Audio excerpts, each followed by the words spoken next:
Up in price But a printing lot, paper is hard to come by these days, Yeah. apparently. I like that the titles are on the spine. Yeah, it's pretty They neat. probably had they don't Yeah. look original, but it doesn't matter that they're, and in some ways, a lot of them have more spine because the other ones were just folded. These are actually soft bound. It's superior. Yeah. All right, so note, we are all together again Wednesday night and Saturday at 11. Lots of streams and stuff nowadays. I got counting this stream, this through next Sunday with Jeff Grubb. Did you know that Anna, I got Jeff? No. Next Sunday. Yes. Awesome. Yep. So that I have 6 streams. Hey, what's up, Troy? What's up, Patrick? You guys hear us? Just, doing a sound check here, please, hopefully. Hope that means yes. Yeah, and I have to thank Troy for the awesome chat we had a couple of days ago. Awesome, loud and clear. Yep. Yes, I like to hear that. Hey, Coma, good. Good. Always a good thing. Pop out the chat here. So, yeah. I got so much open tonight. Either I'm going to hit some wrong buttons or I'm going to crash everything because I'm testing this for Alyssa and Anna's show coming up. So yes, but this is trying to push it tonight. Learn now what will work and what won't. So yeah, well, it will be a show 0, so yeah. The first show, audience have to. You can't expect miracles for the first shows. Remember when Mike and me did the first Legend tour? That wasn't too much to brag about compared to now. So yeah, you know, it's understandable. Wow, Patrick, how close are you to that Lord Page? That Lord Page heraldry. You're gotta be pretty close. Oh my gosh, look at that. cool. Wow.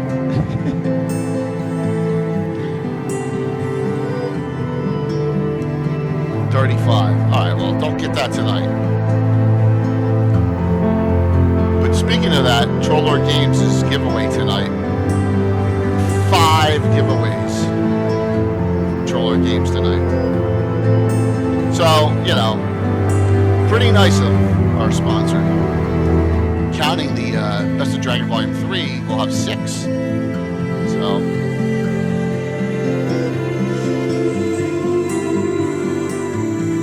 there's a nice fat 1,000, Troy. Thanks, Troy. That'll go into two specials for Thursday night with the new. I think we're gonna go to Narwhal. I think we're playing Narwhal Headhunters this Thursday. So. Boom, boom.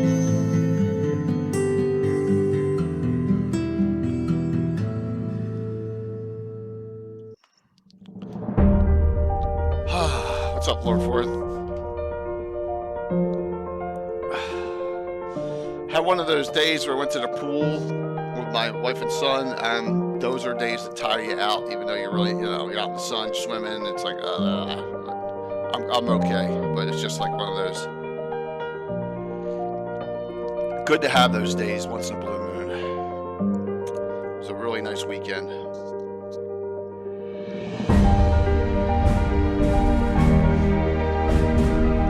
Anna, you'll need to send me a Dropbox line docs for the Earth on Wednesday. Yes. Yep. My Dropbox is pretty clear. Bunch of stuff with like right, that. So yeah.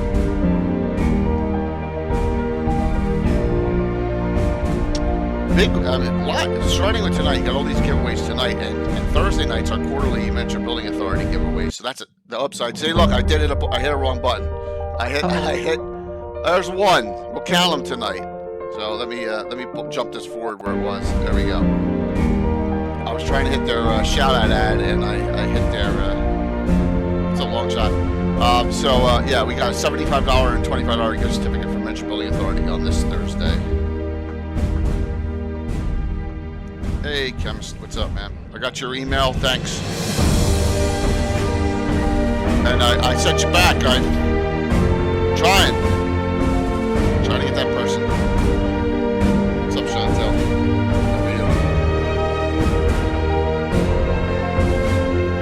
Tim will be on when Tim comes on. pretty good though. Yes, I was. That was a test, Troy. You're absolutely right. It was just only a test. What's up, Dwayne? Ah, thanks, man. Things are going well. I did pull something out from the bottom of one of my old bins that is smashed beyond recognition. It's so funny. I can't wait to show it tonight. I could probably repair it, but it is smashed for tonight.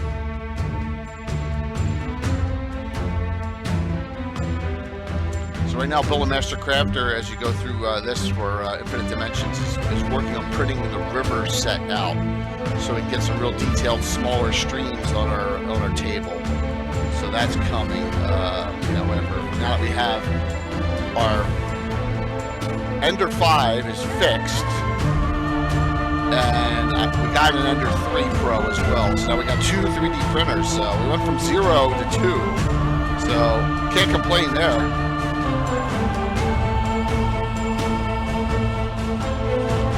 Both PLA though, we don't have a resin yet.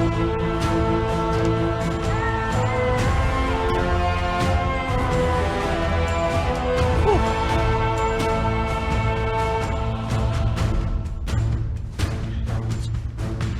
Good to see everyone. Plus, I want to shout. I'll wait till we get on live to shout out a couple people that really did some nice things the last couple days. One in particular this morning. So.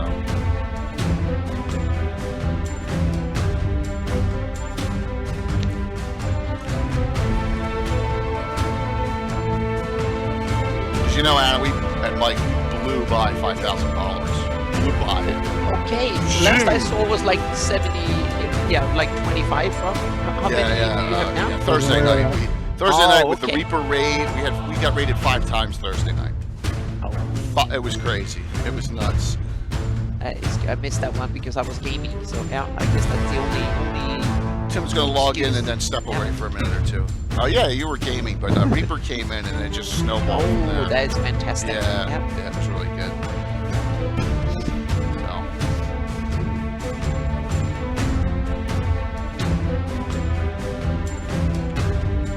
Very cool. Numbers are coming up. People are starting to come on, usually right before her. What's up, Sean?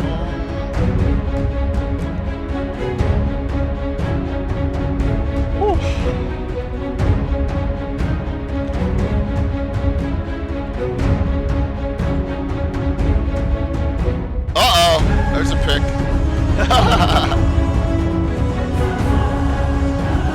You look a little disturbed there, dude.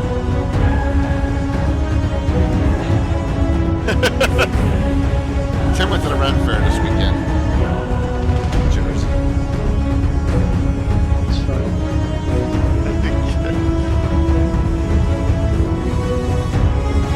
Hello. Hello. Hello. It's my mercenary captain person right there. Yes, it is. Just AFK until you can come back on. We're all good, man. No problem. Hello.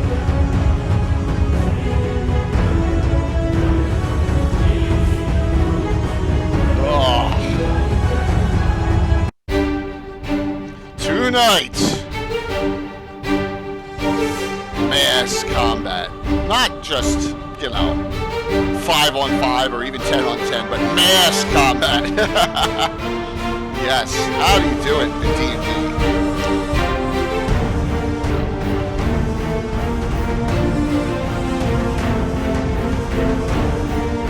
Carbon lit. In the house.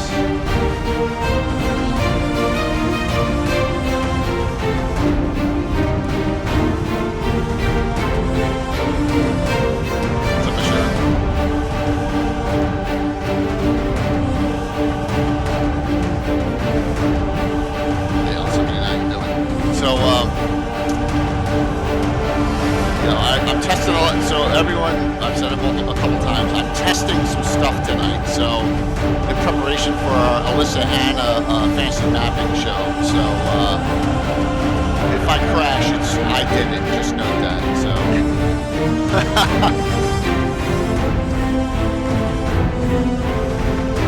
gotta love it. We're gonna have a little fun tonight. This is gonna be more of a theoretical discussion, I think, than what rules are canon or set. I don't, because there aren't any really. No, there are lots of options. Yeah, it's all over the place. Yep. Boom. He's good to see you. Good evening, everyone. I'm J.K. Lord Gazumba. The ever mysterious mercenary captain Tim is currently AFK and will be back on shortly. I have tonight Anna Meyer with me as always, Hello. and Greyhawk Mike Bridges is going to join us on a Gabbin tonight, Awesome. because we all know the king of destroying the entire Flannis in those years back in this 2E era goes to Mike hands down. Great. What a reputation I have. As Mike ravaged through those with war after war. So, good evening, everyone. Tonight we're going to talk about, mass combat in D&D. This is going to be, I don't know, theoretical to the... Oh, there you go. Thanks, Patrick with another 1,000 banger. Thanks, man. I don't even have my notes here. I had them somewhere. So, let me get some things set up while we're still not crashed, okay? Troller Games is doing their giveaway tonight from last month, because Chuck had so many things going on that he forgot, and he apologized, so he felt bad. So Troller Games has 5 giveaways tonight with us, and I'll go over them. Plus, so let me just set this up and do this, hit this. And that should start them up. We should be good there. Thank you there, Patrick. So, 5 giveaways tonight, courtesy of Troller Games. And I didn't even know this existed until I said, hey, Chuck, do you have any mass combat rules in Castles and Crusades? And he goes, well, yeah, kind of. We have this thing called Fields of Battle. So I said, great. And so we're going to give away a hardback plus a digital, the hardback with shipping as the main one, and then 4 more digital copy downloads of that. All right. So that will be tonight. And then in addition, look at that, we're beyond that 5,037. We got a couple more already tonight. So here we go. Every 1,000, I do it somehow. It's like I don't know where, if I pull these from out of wherever. Tim, look at that. I was even looking at Tim. Best of Dragon Volume 3. It's got a little mark. Who cares? You know what I mean? I get them when I get them in the condition I can, and we give them out. So to celebrate 5,000 followers. But thank you all. Tim, nice outfit, man. Well, I figured since we're discussing mass combat, the mercenary captain would put on his casual armor. Yes. Nice. His lounge armor. Mm-hmm. Yeah, just a coat of plates. That's all. Very, very cool. That's so cool. So Tim, what was the last time you did mass combat? The city-state going against the brigands. Well, at least one side was masked. Yeah, we slaughtered them. Yeah. You guys masked your fires, and they died. Absolutely. Like disgusting brigands they were. That was 170 to 12? 170 to 10 people? Something like that, yeah. And then you had like 40 or 50 cavalry, I think mounted archers and hobblers too. So you use them to maneuver to pen them in and then keep them from getting away. Right, and that one I recall was all standard D&D, our standard D&D rules, for that combat. Right, because it was one side was masked, and I kind of knew what they would be doing. So right. Hey, it still counts. How about you, Mike? When was the last time you did mass combat? Oh man. Yeah, had to have been 3rd edition. Oh, okay. I think it was a campaign to stamp out IUs in my epic campaign. Okay. Which surprisingly, I don't have any documentation on that to put a post up on. Otherwise, I would have done that. So, did they stamp IUs out? Did they kill them in that third edition? Oh yeah, yeah. It was the last time we did Hey, an technically. all day game fest. Wow. So it was a big deal with maps and units and multiple people doing side missions to affect the battle, and then a big finale where IUs came out kind of like Sauron and went toe to toe with them, and yeah, What rule system were you using? that was for the mass combat. Uh-huh. Probably War Machine. if I Okay. recall. Yeah, and there were a lot of mentions of that you using War Machine in Discord chat in Campfire. I saw that about Yeah, that. You know what you're doing. it's Well, that's a my good one for you go-to. to discuss tonight because I know nothing about it. Sure. I absolutely nothing. So that's awesome. Yeah. Good to hear. Good to hear. Anna, how about you in mass combat?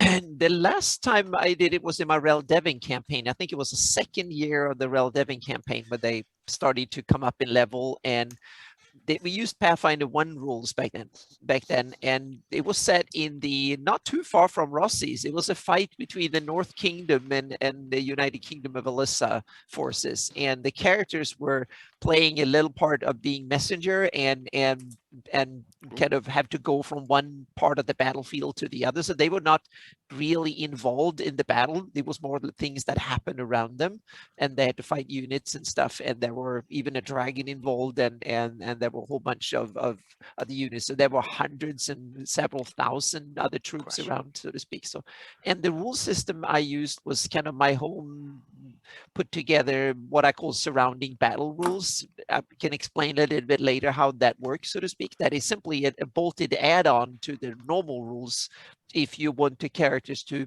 take part in a battlefield, so to speak, scenario. Very cool. Who won? A sure ass said.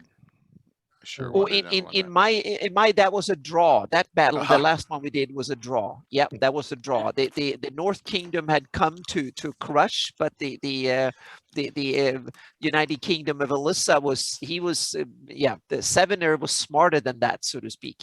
He was kind of staying out of harm's way a bit, and kind of smart. Plus the fact that he had a black dragon on his side, that took the North Kingdom by surprise. He got Black Splinter was there too, and he has a black dragon in his backyard, and that kind of took the North Kingdom by surprise. He came from nowhere, and he was actually they retreated across a river, and the black dragon was hiding in the river, and he started going after the North Kingdom troops like there was no tomorrow, so to speak, and eating horses and doing all sorts of stuff. And before they even knew what kind of monster it was, they were terrified enough, and that kind of got the momentum. It cut off the momentum for the North Kingdom there. Therefore, it's the assault force, so to speak. So they basically ambushed using a black dragon, and that was a fun fight. Yep.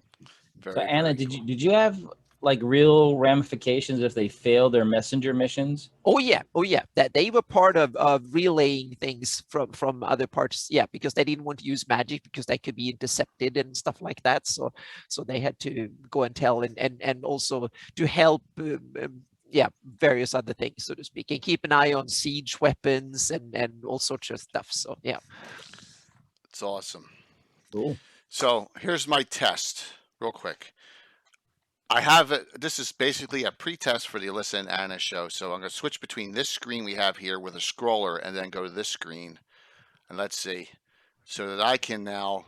Aha! It works. So far so good. So I can now scroll through my PDFs and stuff here, and we have battle system up. All right. So awesome. at least we're working, we're functioning here, and then back. Yep, absolutely. So I just jogged my memory. Yep. That was the last time I did a mass combat in Greyhawk. The last time I did a mass combat rule in a role-playing game, coincidentally, on the anniversary of D-Day. Really? It was I did a Mutants and Mastermind superhero campaign set in the Golden Age or Golden whatever, and we did the recreation of Normandy invasion, but with superheroes. Oh wow! That was really interesting. That was using some kind of. It was Green Ronin's game system is like a D20 based mass combat rule. I don't very appropriate today. Yep. But yeah, it was pretty fun. it's cool to have another system. Like we've had large scale wars in BattleTech too, in the MechWarrior world. You know, we've done them. We did the Ronin Wars and War 3039 were the two big ones that we did. So we've done it in other systems too, but there's always been battles that, you know, smaller battles that can determine the larger war course, and that's kind of the Yeah. way I do it with D&D too. So I want to say a quick shout out and thanks. So this morning, a lot of you know Sly Flourish does a show on Sunday morning, and I hopped on and he was talking about the Matt Mercer effect, and I came on and I started talking, and he kind of was like, he said, you know, kind of, I'm paraphrasing. In addition to Matt Mercer, we have another great DM on. He started talking, you know, about the campaign and stuff and all, and like it was just amazing, and shouted me out, and the followers just went whoop like that. And I just want to say thanks to Mike Shea on that. That was really nice because you know, we were just chatting about some theoretical stuff and the differences between DMs and all, and it was really nice of him to do. So just wanted to say thank you for that. And that happened this morning. All right, so 6 giveaways tonight. Everyone knows, and 6. Yeah, you have to start soon and then keep it up. Exactly, sure. Hey, I gotta be nice, man. I gotta be nice because if I start, you know, the one time someone like will watch the shows when I answer a Sure's question in chat, and then I get, you know what I mean? So you gotta be, yes, you gotta be nice. All right, so Smashed. This is Smashed. As you can see, the box is pushed in. All right. So here's my original Battle System box set. Now we didn't use the chits. Yeah, we didn't even use the chits back then. Most of them are still not punched. But you're a miniatures guy. Don't you use miniatures for that too? Or yeah, but this is in the, what's this, 80? What? This is 85. Early. Yeah. So we're in miniatures, but I don't have miniatures of like I do now. That's in 1985. Yeah. All right, so this thing is smashed in, but then this, and if this box was in perfect condition, because this is complete, this would be worth, I don't even know how much this would be worth. Are you ready? Dun, dun, dun, dun, dun. The original Bloodstone pair. Bloodstone. Yes, smashed, as you can see, but everything's inside it. So in the back of that and all. So if I can somehow partially folded, yes, folded. Yeah, it is just folded upon itself. There you go, dragon and stuff. Yep. So yeah. Of all my battle systems. Oh, you have them all in that case, yeah. So we're going to discuss that, and then I have some good books. You know, I have these which are fantastic as well. You know, I have the battle system. These are like the next generation of the battle system, and this is where they really get into miniatures. And we used a lot of things from there. So, no, sure, he doesn't. He DMs his own world that he owns the license to. And you're joking with us, right? Right, sure. It's okay. He had 100,000. They had 100,000 viewers on their finale on Thursday night. You know, it was a minor thing, you know, for me to go up against on Thursday, but that's okay. We still had a good. Like I said, we had a great night Thursday. So, so 85 Battle System comes out, and it's first edition, and we're like, this is pretty cool, because there's no other way. Now, I'll tell you how Tim and I would have done it. Tim, right? Tell me if I'm off here. Okay. And that is, you and I would take the War of the Ring game, and we would have converted that somehow to D&D. Yeah, we could do that. I have a Divine game, Right Sword and Sorcery. Yep, Sword and Sorcery too. And actually, I think Gary Gygax and a few other people game tested it. So they named, there's a figure in there called Gygax Dragonlord. It's a dragon in that game, and it's like military and magic fighting in a valley in a fantasy world. So, is it in the Sword and Sorcery box set? Swords and Sorcery. It's a game. Yeah. By, you know, like a little war game. Remember Sligoff was the leader of the like swamp creatures. Loki Helson, the rock death singer. Well, he got a bunch of Laraka, you know, he was like and they had different mana, different suns, different mana that the magicians would get powers from. They had a dial for where the suns were in the sky, which one was dominant and not. I mean, it was by SPI. You say there's a Gygax dragon in here. Gygax Dragonlord is a leader. No freaking way. There's a little card in there. Are you kidding me? I am not kidding you. Actually, I remember I sent out pictures of it when I kind of refound it in my boxes. That is Actually, I insane. never I don't never even played it see with those you. It was with boxes. Walt. with Yeah. Walt- We played Walt- Divine Right a couple times. Right, but I have that's Divine when Right here too. Yeah. That was so right after I met you. wow. Yeah, that But was right after before the that, we the did attack War of the twice in a round with Rings. a drag with a dagger deal. Yeah. So I have a look pre-stacked at this. game with 5 Unpunched. different arrows. Unpunched. This one's an unpunched set. So Yeah, mine's been used. so there's a Gygax Dragon. One of these cards is a Gygax Dragon. One of Gygax these. Dragon Lord. Oh my God! It's right there. Holy shit, I told you. Tim! Look at that, everyone. Gygax Dragon Lord. So they helped play test it, I think. Oh my gosh! So they named them, gave names to some of the people. Wow, Cool. Yeah. dude. Pegleg Gonzo. Yeah, yeah. Telerin, the not so brave. Talarin, the not so brave. Yeah. Wow. And this is the same. So okay, so you But it has a fictitious timeline. right. So there's different battles in this age of this big valley. I forget the name of the valley. There's different magic portals. There's a vortex hexes where you can cast a spell and create this vortex that'll randomly fly around. It's like a giant magical tornado vortex that'll obviously if it hits troops will wipe them out, but it's random. Once you create it, it can be a problem. So dude, Raymond Kronkovich. Chairman Nashkund was a big orc of the communist China, communist orcish republic or whatever. so you have that, and then you have this one, the War of the Ring, which is Yes. as well another mass combat D&D era, but different. This is SPI as well. Right, but you won't win War of the Ring as a war. You won't win that militarily. No, you got to win it by Yeah. destroying the ring. So I remember basically, there's mass combat going on at the same. Look at this, Tim, unpunched as well.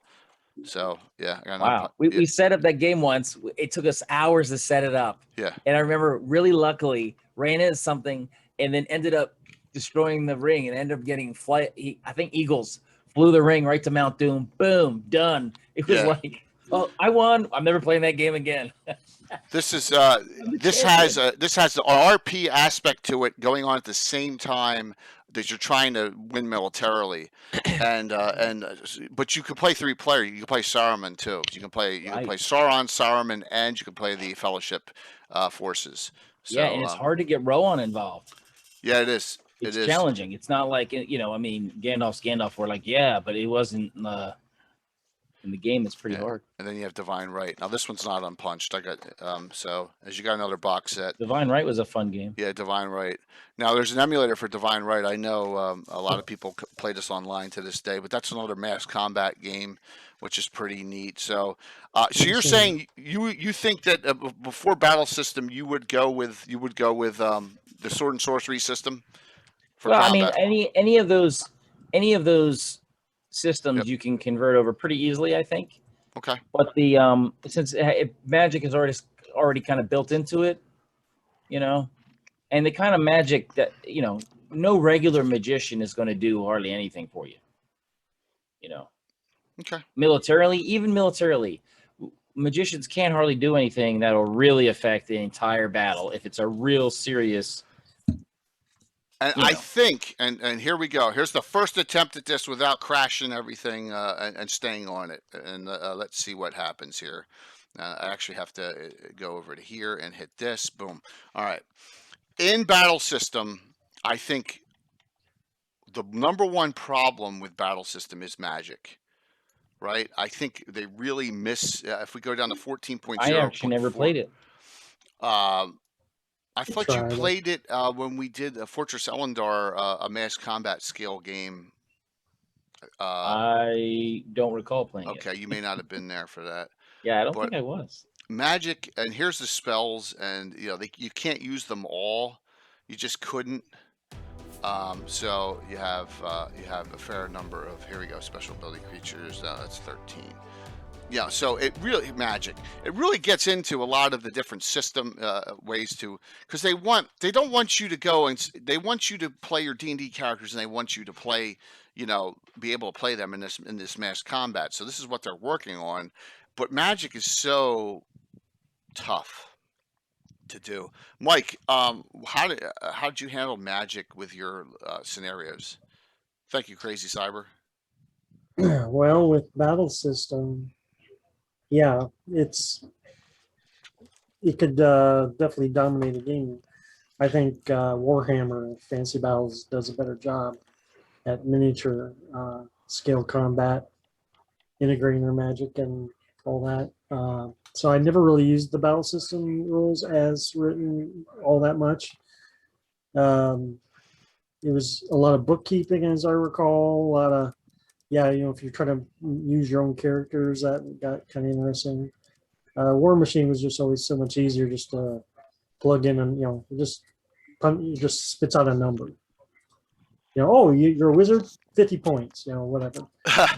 Yeah, and here's a funny thing. In the battle system, each 30 foot of area of effect is 1 inch. Well, I mean, we do 1 is 10. 30? Oh my gosh, for an inch? Holy jeez.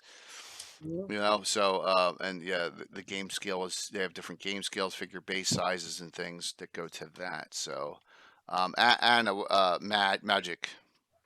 And for me, it was simple. I simplified it because my intent for my system was to be something to take care of the surrounding battles. That's why I called it surrounding battles, because it was all the big the combat that the characters were not involved in.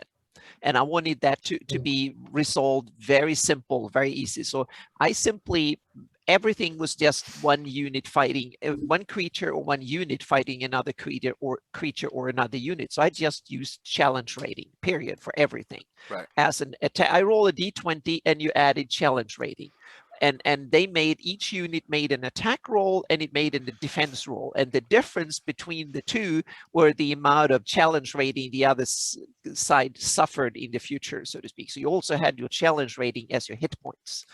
And that meant, and the only difference with magic and other stuff was that some units only didn't have a reach. They could only affect where they were. Powerful wizards, units with good missile weapons, dragons, and others who can reach out at a distance. They could fire into the next hex, because I used hexes. I used 100 feet per hex. So and then I later adjusted that and did 50 feet or 30, and I'm experimenting with 50 feet per hex. And I used hexes simply because I didn't want any diagonal movement. And so creatures everything that has lower than 50 feet movement rate can only move one hex, so to speak, period, or stay in their hex.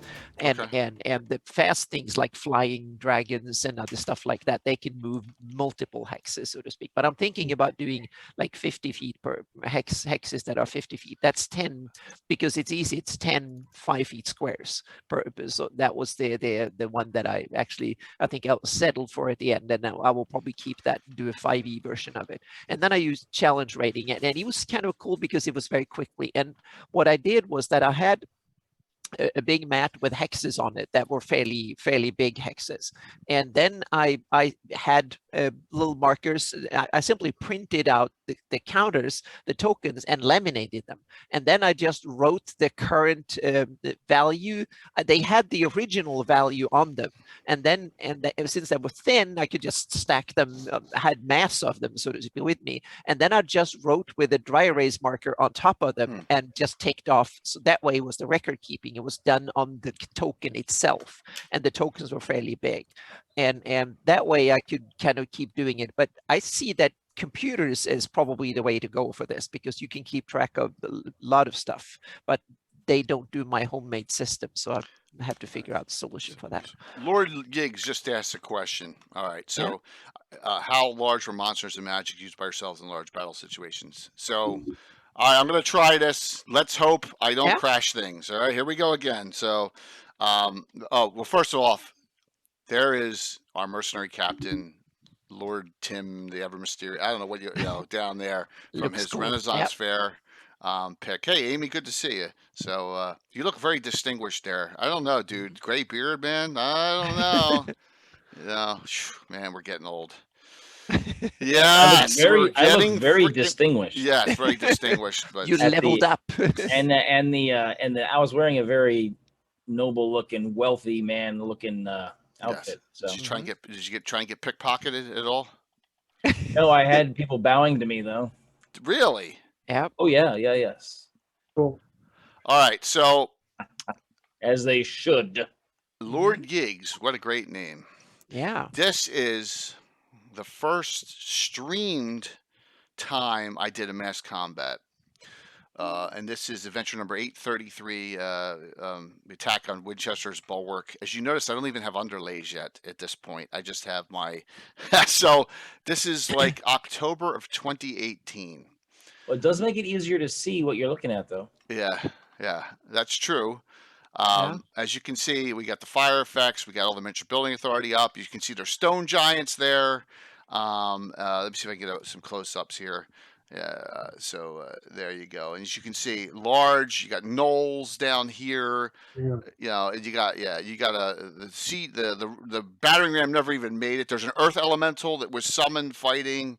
Walt's character Gilgalad's out here fighting it. You know, and then there's some of the ogres and gnolls have breached the wall, as you can see up top. So yeah. So And then on the side here, there's this going on in a siege tower. They're trying to siege on this side, and it's not going too well, as you can see with the bad guys. yeah. But they have What- lit. Yeah, go ahead. I will say, what kind of rule system do you use for this? That is an interesting question, because what I have done is I decided we're going to break out where location, and this is one of the things when we're going to talk about our custom. I am running little mini fights in my D&D miniatures rules here, and here, right? Okay. I'm doing So all you at the use same full time. rules the whole way, Yes. so to speak. Okay, Yes. gotcha. Yeah, which is kind of hey, what's up there, Santa? Good to see you. So it's this was the first one we ever did, and as you can see, that's a rear view of the assault there on it, and it went 3 full sessions. It took a long time. This is the first time Tom played again. Tom had come back and had played. Battle system worked out well, but I also don't know anything that really. Amy, and that's the point I think we're going to try and discuss tonight. I don't know of a system that works well to keep RPG flavor in. So thanks, Patrick. I'm inclined to think, if this is the right time to talk about that. Sure, yeah, we're going to bounce all over tonight, and this is insane. I'm inclined to think that, like combat in a movie, it's really about advancing the story. So, if I wanted to play a tabletop war game, I'd play a tabletop war game. So I don't want to break it down into like the raw way, and make it totally entirely randomized as how the fight is gonna go. I guess I would kind of decide ahead of time all the random things that'll happen in battlefields, which is thousands of them, and then decide what things the characters can impact and how it could possibly affect the outcome, and then allow them to have that chance to wiggle it one way or the other based on their performance and what they're doing in that whole show. And that way you don't bog down with the rules, but you still allow them a chance to do stuff. And you can, just like you were doing, bouncing to those three sites. That wasn't the only combat, but that's the only combat the characters are involved with. Well, in this one, that was the whole siege was the combat, right? So, but there's other ones we're going to talk about, which you're absolutely correct on, that there are other systems too out there. And I know, and we have some for Mike too, and Mike's are unbelievably large. I mean, they blow mine away as far as, we're talking about whole nations and Mike's, right? You use like a giant scale, the really large scale. Yeah, super duper large. So this goes to Risk? Tim's. Yeah, it's like playing Risk. Now this goes to what Tim's saying. I'm doing these large scale wars. We're really not trying to advance a story. We're impassively. Well, maybe we are. Like, look at maybe the a meta story, but you got to be impassive about the results of it. And it does get kind of board gamey, especially using Greyhawk Wars. But when you get down to that, that scale, of a continental war, then your characters are taking a back seat real fast. Yeah, and that's the last thing you want to do, especially in this, a hero-based game that some of us love to play. But it just depends on what your end game is and what it wants to be. You could have them take a back seat because then they have to figure out what to do. Their liege lord, who's been their mentor, is leading this fight. They're sent to do a mission. They come back and find out he's been killed. All his leadership has fled. Now what do you do? So, you can give them a back seat, and then they suddenly have to Yeah. Yeah. how do I not get executed? Yeah. The reason I wanted to come up with that was back in the 3.5, early 3.5, late second edition here. I wanted the characters to take part in big battles. And so we fought the war in Furundi against Ayus and stuff. And I was like, I didn't just want to dictate the happenings around the players. I wanted that fight to be kind of real, meaning no one know which direction it's going to go. So it was just a way to make that part of the campaign and not just like a static backdrop. And I wanted the characters to simply go around and pick whatever part of the battlefield they wanted to engage in and then use the full rules there. And I also use minion rules there. So I don't keep track of hit points of enemies. Once you get over like 10 or 15 or something like that, it becomes lots of or humanoids or undead or whatever it is. I just say that one, if it's 2 hit points per challenge rating. So if they're like challenge rating 4, then every time you do more than 8 points of damage, they're done with, so to speak. So that way I don't have to track their hit points in, and that means that I can have 100 of them or 200, and it doesn't matter much because they will simply be kind of wiped out fairly quickly. So I had these 2 tiers. I had the minion rules for things up to 100, and then the surrounding battles for everything bigger than that, so to speak. So and often we did all 3. We did full combat with the important enemies, and then we had the minion rules when there was storming, lots of them, and then we had the surrounding rules for whatever. So the players could all of a sudden realize that now the enemy is actually breaking up or coming in and surrounding us. So they had to start looking not only the next 100 feet, they have to look half a mile down and realize that now 1,000 orcs coming their way. They will be here in 20 rounds. So we have to fight our way through that edge and not towards that flank in order to not be stuck in here, so to speak, and stuff like that. So it was more like the whole surrounding changed, so to speak. And that was the awesome dynamic of it, that it changed, the whole environment changed around it. And that was a lot of fun. Yeah. But it took a while. But it was not as bad as you can think, because the surrounding battles took less time than the character battles took the longest. And the surrounding battle were usually not that quick. You could have 100 units and get that done in 2-3 minutes, because it was 2 die rolls per, or sometimes 3 per. So I had the players roll for one side and I roll for another one. We rolled a d20 and just take off the boxes, so to speak. So there's no right, just like anything else you do as a DM, there's no right or wrong way. But this is like the most open discussion. I guarantee you there's 100 different techniques or systems. I completely forgot about Cry Havoc that Skip Williams did that Von Moku brought up. I completely forgot about it. Yeah. And it's what you want out of it. What do you want? Just like me, you just bolted on a little extra to what your regular gameplay, or do you want a full-fledged system to handle combat from, meaning you're the commander against another commander and then you command vast armies and stuff like that? Because then my system would be kind of useless for that, or not good for that.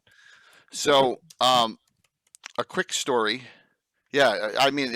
Michael mentioned it. I had the book downstairs. I should have brought that one up too and linked it.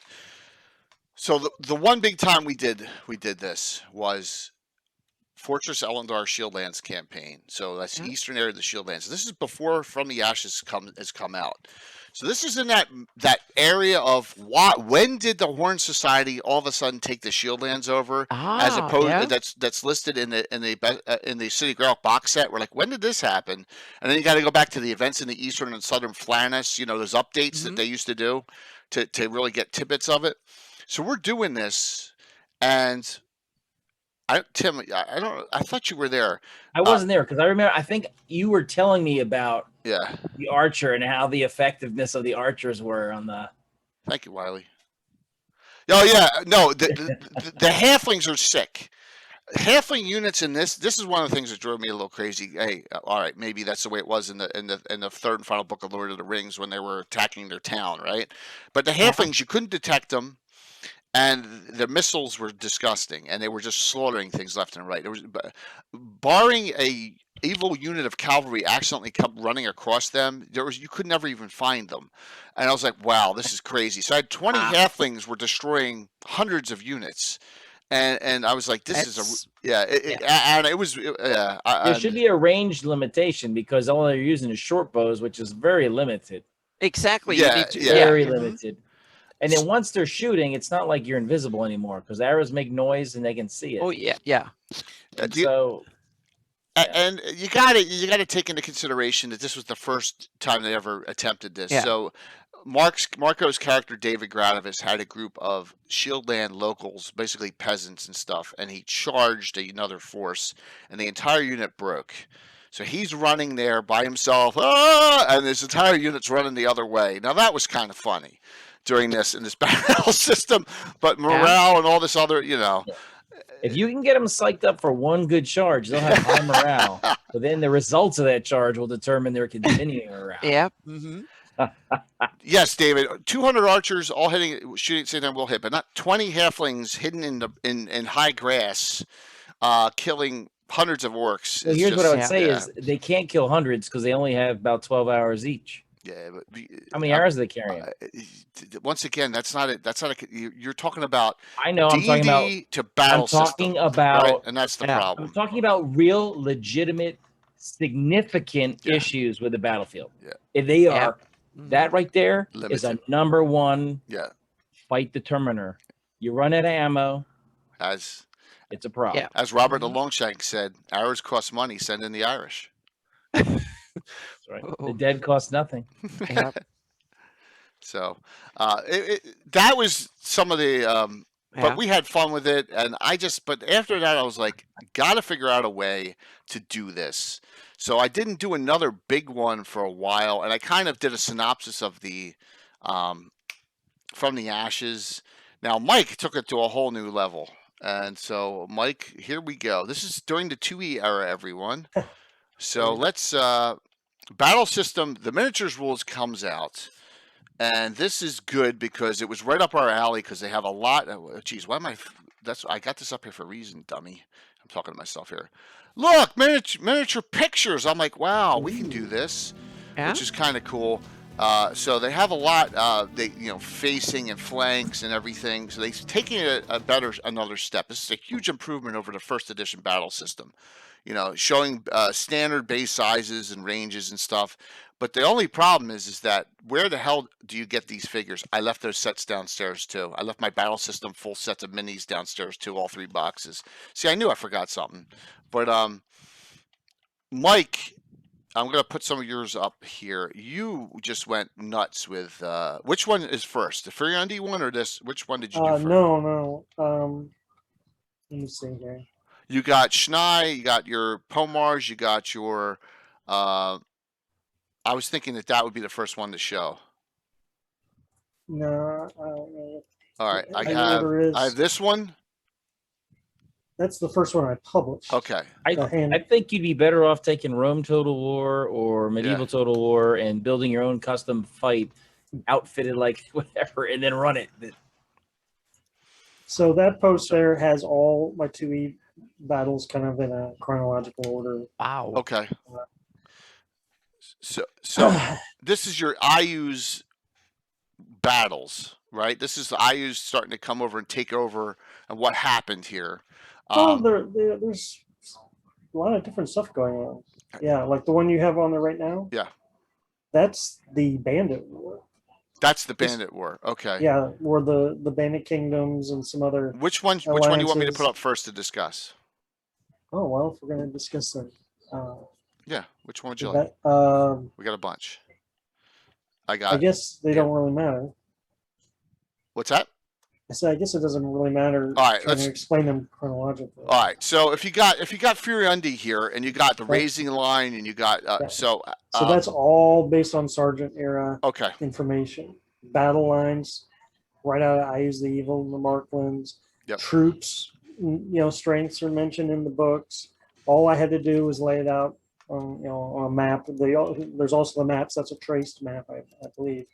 So I'm just showing troop positions, and then after so much time goes by, where the new Via the arrows. battle lines have ended. So, how are you determining these battles in your game? That's Okay. the question. So throughout these articles, What's up, Chief? I am very uncertain. I'm still uncertain to this day what systems I'm using, because Okay. War Machine's my favorite, but Ground Corps came out during that era, and I think that had a lot to do with it. We used what was most expedient, because when you're covering this much ground, you got to do a lot of battles in a little time. No minis were ever used, so this is all, Right. What would you say, company, army level stuff. A lot of the details is filled in by me. Okay. When I'm running it with my friends, they're only concerned with, okay, this is your next battle, blah, blah, blah, which direction you go. And I provide the color commentary. So, is it player characters affecting this? Player characters have a little bit of personal investment in it. I believe, let's see which one you got there, Airdy Civil War. So during 2E, it's hard. During 2E, we had one of my friends had a character who was playing a barbarian nobility. So there was a storyline where they were trying to affect the overthrow of Ivid and the succession of ruling that kingdom. So while I gave him control of the good guys, and I would of course play the bad guys as the DM, it was more or less just like, here, make decisions for this army. Okay. If they happen to do good, then it could benefit them. So basically, they're microing decisions, but macroing the effects of the wars. Yeah. They're making the decisions, and then you're going to determine based on what they decided to do. They're making the rolls, whatever. All right, and how's the combat? Is it determined on a ratio of force, power, strength? You think? So War Machine is definitely ratios. Yeah. Okay, Yeah. cool. Which was always the easiest. Okay. 2 equal, humans versus humans. 2 to 1, 3 to 1. These guys have they're heavy infantry. These guys are light infantry. Real easy forced determiners. I always preferred that because resolution was quick, and I believe you would choose a strategy. Each side would kind of discreetly pick their strategy and then reveal it. I envelop. I charge, and then you cross-reference on the chart. Boom, boom. Battle over. Going to the next. Okay, battle. so that is pretty easy. Yeah. How many editions of War Machine are there? Is it? I've only ever used the one in this. Ah. Now I was told recently, and I didn't know this, but somewhere online there is a sea-based version of War Machine for naval battles. Wow. Rules Encyclopedia has it too, according to Bloodwild. Okay. All right. Okay. So if someone knows about the sea-based version of that, I would be keen to know. Well, it is. I love that too. And see, I always think I'm completely prepared. I didn't bring up my boxes of all those minis in I wanted to show everyone. I don't have my ships in the sea book I wanted to bring out and some other third parties because I figured we'd get into some ship combat. But that's really not mass scale. I think we should do another whole show on naval battles. Yeah, I that's a I good think idea. that would be a good That's idea. a great idea. Yeah. Yeah, Mhm. down So the road. we would use the Darlene map, and as you can see, there's these tiny, tiny little Right. Okay. counters that are typical for mass combat board games. Mhm. Stuff that came, I think Red Arrow Black Shield was the adventure that a Okay. lot of these came out. And of course, this is all Mystara setting stuff, rules, adventures, but I just ported all that information to my campaigns. Okay. Now, when Graphic Wars came out, Right. what that effect had was now we didn't have to do math.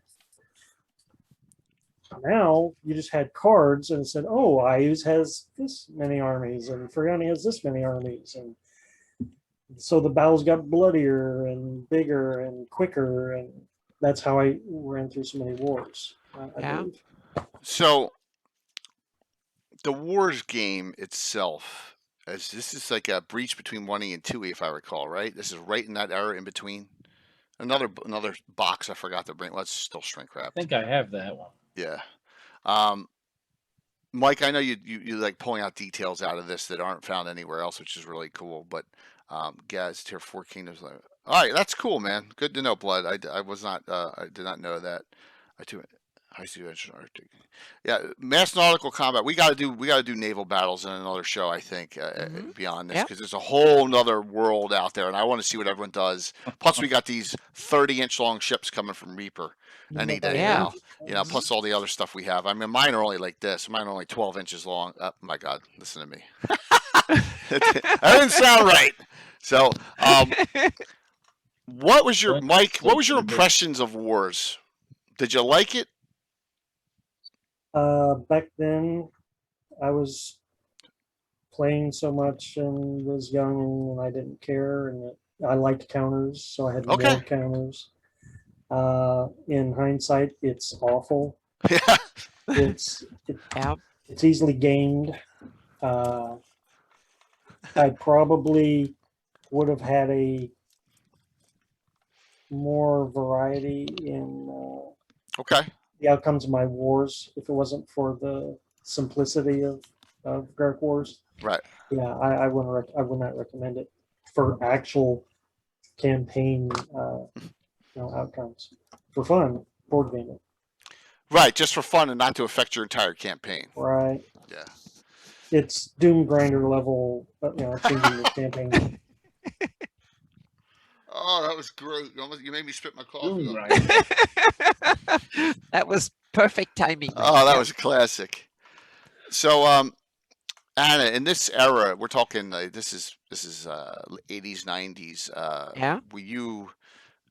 You're about third edition at Yeah, doing, it so- started late second Okay. edition when we got into the Furion War with Ayus and stuff. So that's when we got to it. It was late second edition, and we started experimenting. And then third edition, it came more into to be, so to speak. But we never had it as a separate thing. It was always something that was directly tied into the characters and the party and stuff like that. So it was more as a way of enhancing the environment for the party rather than being something that was there in its own self, so to speak. So it was more limited that way.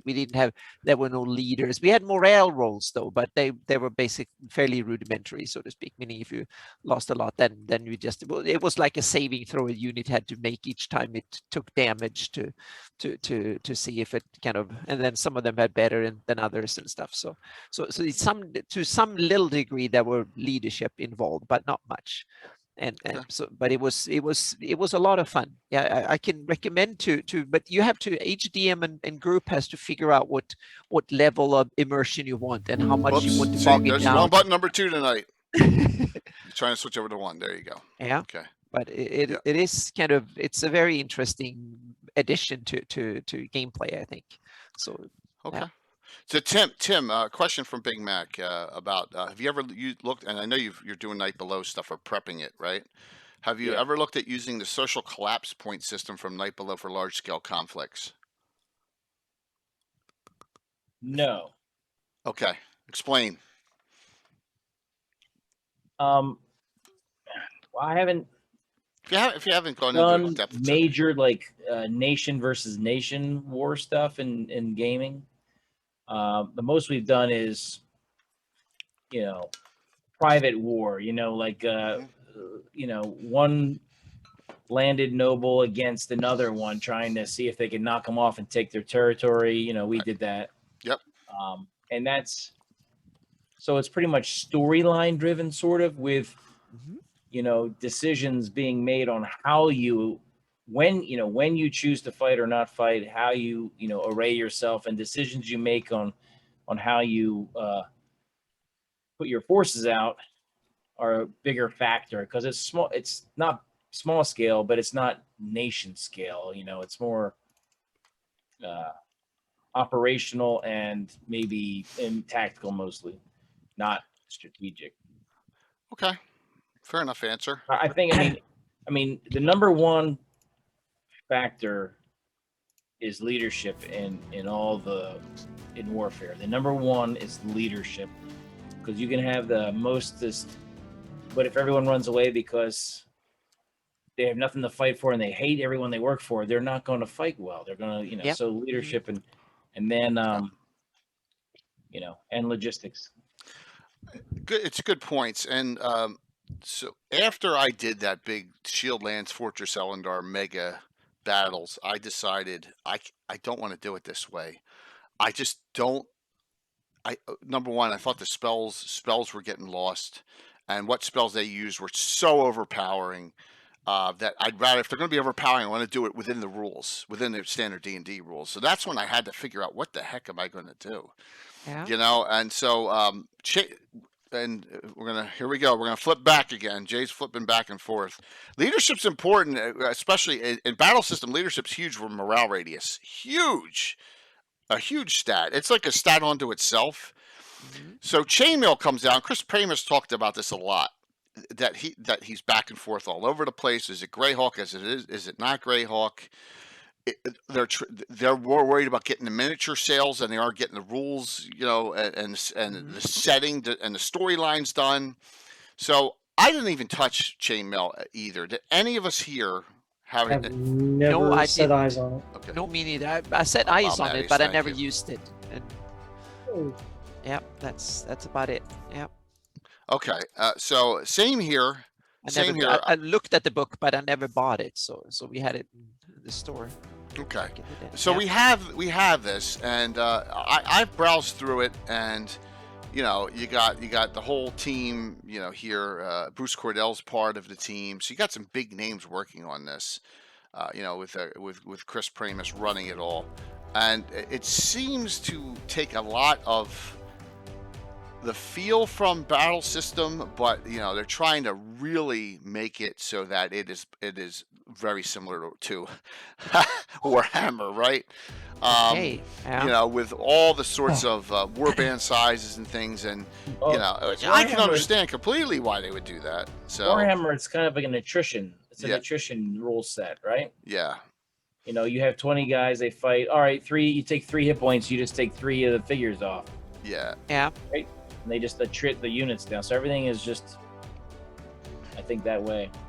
Yeah. That in my system, that was how it worked too. But there was one different, because if you had aggregate units, meaning a bunch of orcs, if they were 1 CR each, then they had half their value in worth, so to speak. Yeah. So if you had 100 of them, that meant that it was a CR 50. But a dragon, if that was CR 30, that meant that a dragon could seem like he was underpowered, but the thing was that the dragon could take damage and still have a full CR. So he Right. can wipe out half the orcs, and then all of a sudden they were kind of feebled after one attack. But the dragon can go in and take 20 points of damage and then wipe out the orcs, and then fly back and come back in again and do the same thing over and over again.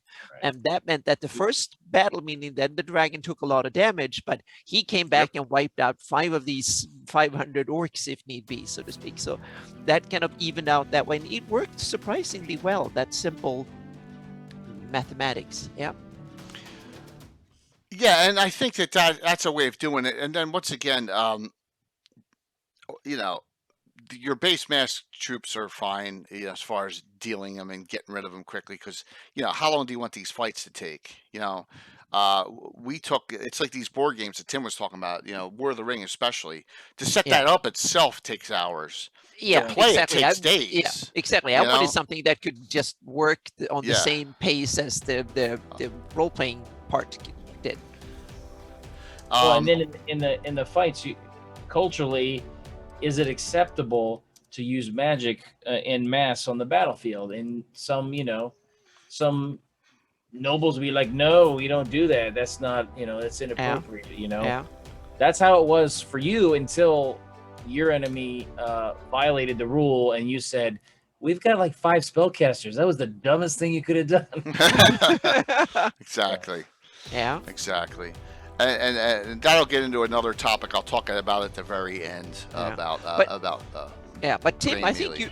Oh, sorry. Go ahead, Anna. I was that Tim, you brought up something interesting because I think that is like you have one level above mass combat, and we said that's when kingdom versus kingdom, and you can simply narrow it down not to troop levels, but you can simply say that Niron has this much strength, and then it's fighting a neighbor who has very little strength, but and so on. So you can make kingdom or realm versus realm combat and put it one level above the battlefield, and it's more strategic. Right, and is it combat or just conflict? 'Cause if it's Exactly. conflict. Yeah. Maybe I just have assassins kill off their generals, Yep. and I'm going to win. They're going to back off. Maybe I get allies now. Now Niron knows I have these treaties with these 4 other countries. If you attack me, we're all going to attack you. So there's maneuver in the conflict that doesn't necessarily combat. Yeah, you can have that. About I think should be factored in there because that's how the world works. That's how people work. They're going to try to find a way not to burn up all the treasure of their nation, and people, their precious people and their precious, materials for combat if they can do it some other way. You can even play it out over a kingdom map, so to speak, and have like the hexes of a certain size, like 12 miles or 30 miles or something. And or then maybe I'll marry my daughters to their other princes. So now they're just torn. Are you going to fight me or them? Now you're you're allied to both. Yep. So you can play out on the political, military, secret, strategic level too. Yep. So a couple things. I know we got a lot of new people that had just hopped on. So I'm showing this. I'm showing the fields of battle. This is Castles and Crusades system that I did not know about till 2 days ago when I was talking to Chuck Combo about, hey, what do you want to give away? And he's like, well, we have a mass combat system. I'm like, you do? And I was like, awesome. So no, we're giving away 5 of these tonight. One is the hardback book plus the digital. The other 4 are digital downloads. Okay, so we're giving away 5 Fields of Battles and also the Best of the Dragon Volume 3 to celebrate the 5,000th follower. So we have 6 giveaways tonight, everyone. Just letting you know. So this Fields of Battle, I've been going through this. It seems to be basic, but basic is good in mass combat, I think. The more complexity you throw into mass combat, the more my brain just wants to explode. Yeah. And then it tells you what it's adaptable to here. It says Fields of Battles mass combat system divided for use with Castles and Crusades. And it's highly adaptable to a lot of other systems. So when I've been going through it, it has a lot of the aspects of chainmail and battle system and facing. Company sizes are very simple: platoon, company, battalion, brigade, division. And then it has a lot of how many members are in squads and all. So it seems to be pretty easily done. 4 strength determinations. So the system seems to be very similar. I would love for the winners and people who get this. I want to hear your input on how you think this system is, to get some feedback specifically for Chuck. Interesting. You mentioned those unit levels, right? Yep. Squad, platoon, company, all that, battalion, and up the division. Interesting trivia. Mm-hmm.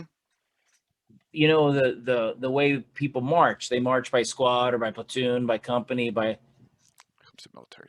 Guess who invented that? Major change. It was a major change in warfare.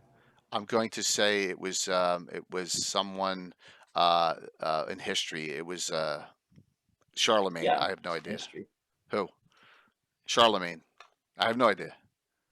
Is it earlier or later than that? It's later, I think. Yep. Hmm? Yep. Napoleon. Napoleon. Yeah. I would say that Napoleon and the Prussians were there. I'm Napoleon. not sure which one was actually, Well- but those two, that was it. Because if you had 500 guys, they would have to just kind of meander, and then they'd all have to try to line up. Yep. When he broke Yep. them down to small units, they could all march in, and boom, right there. Yep. He Yep. could make them flank and turn and face different directions. So anyway, there's a little Yep. trivia there. Oh yeah, but So you have to I decide. agree. Oh, Yep. that's cool, man. Do the Yep. fantasy do the fantasy people have that, or they don't have it, and that makes a big difference. Mhm.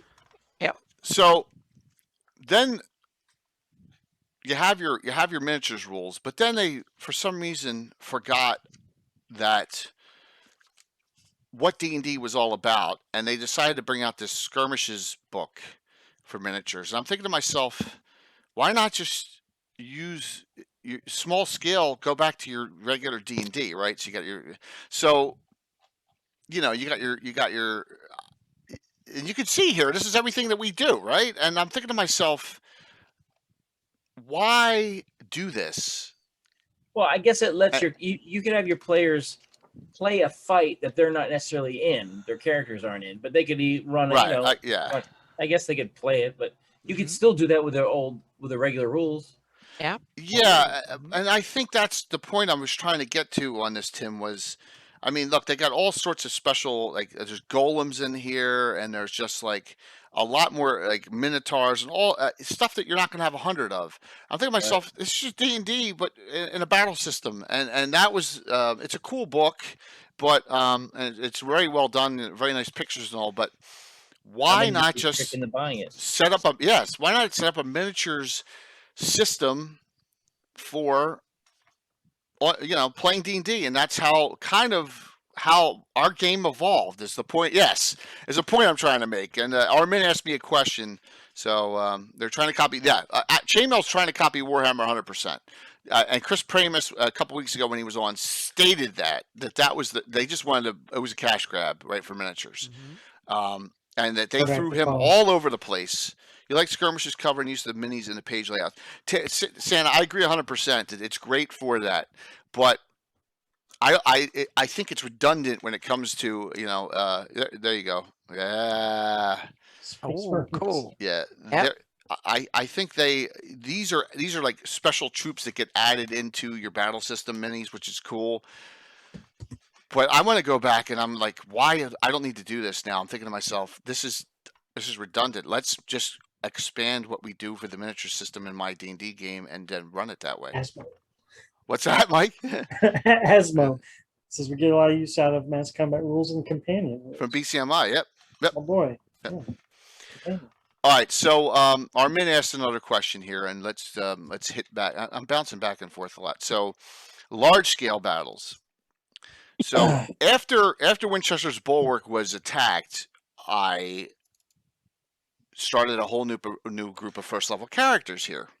This is the winter scene after the invasion. You can barely see it, but if you go up here on this upper area, where that fire was, that wall's ruined. So I did a series of adventures out of here with the first level characters. Everyone knows these. These are the Bloodied Brethren, the first Ulic Pathfinder group that we adventure in. They're like 5th and 6th level now. This is like 2 years ago. And so we start doing scenarios in here with a lot of mass combat aspects to it. But I'm running it as just normal D&D style, with which I have a miniatures base with ranges and everything.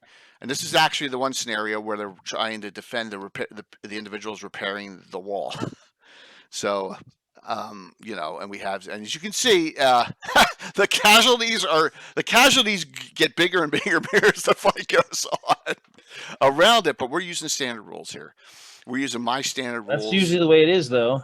Yeah, absolutely. And that the woman in the middle there with that double-handed maul, that's a priestess of Erythanol left over from the army. She's trying to get revenge on the area. And as you can see, there's splats and all sorts. They got these suicide goblins trying to blow up the wall. And you can see there's a lot of carnage in that outside area. So we had fun with it. But this is nothing more than a large-scale D&D combat for us. I don't have invasions on multiple sides like I did on the other one, but on this one it is just one large fight, and cool to run. And once again, for me to like why I do certain things. Imagine me trying to do an individual initiative, even if it was groups types on this one. I mean, because I got so many things running around here, so that's why I do group initiative. So I think, Jay, to actually get that cool battlefield effect, you should get like an eyedropper of red dye. So when all the bodies are there, you just start leaving it all spread around the battlefield. yeah, it would, but then it would stain the underlays, right, man? So Uh, do you make individual to hit rolls? Yes, Armin. I make individual to hit rolls. I don't do groups. Absolutely. We do like this fight, all individual to hit rolls. Yes. And you're going to say that's tedious?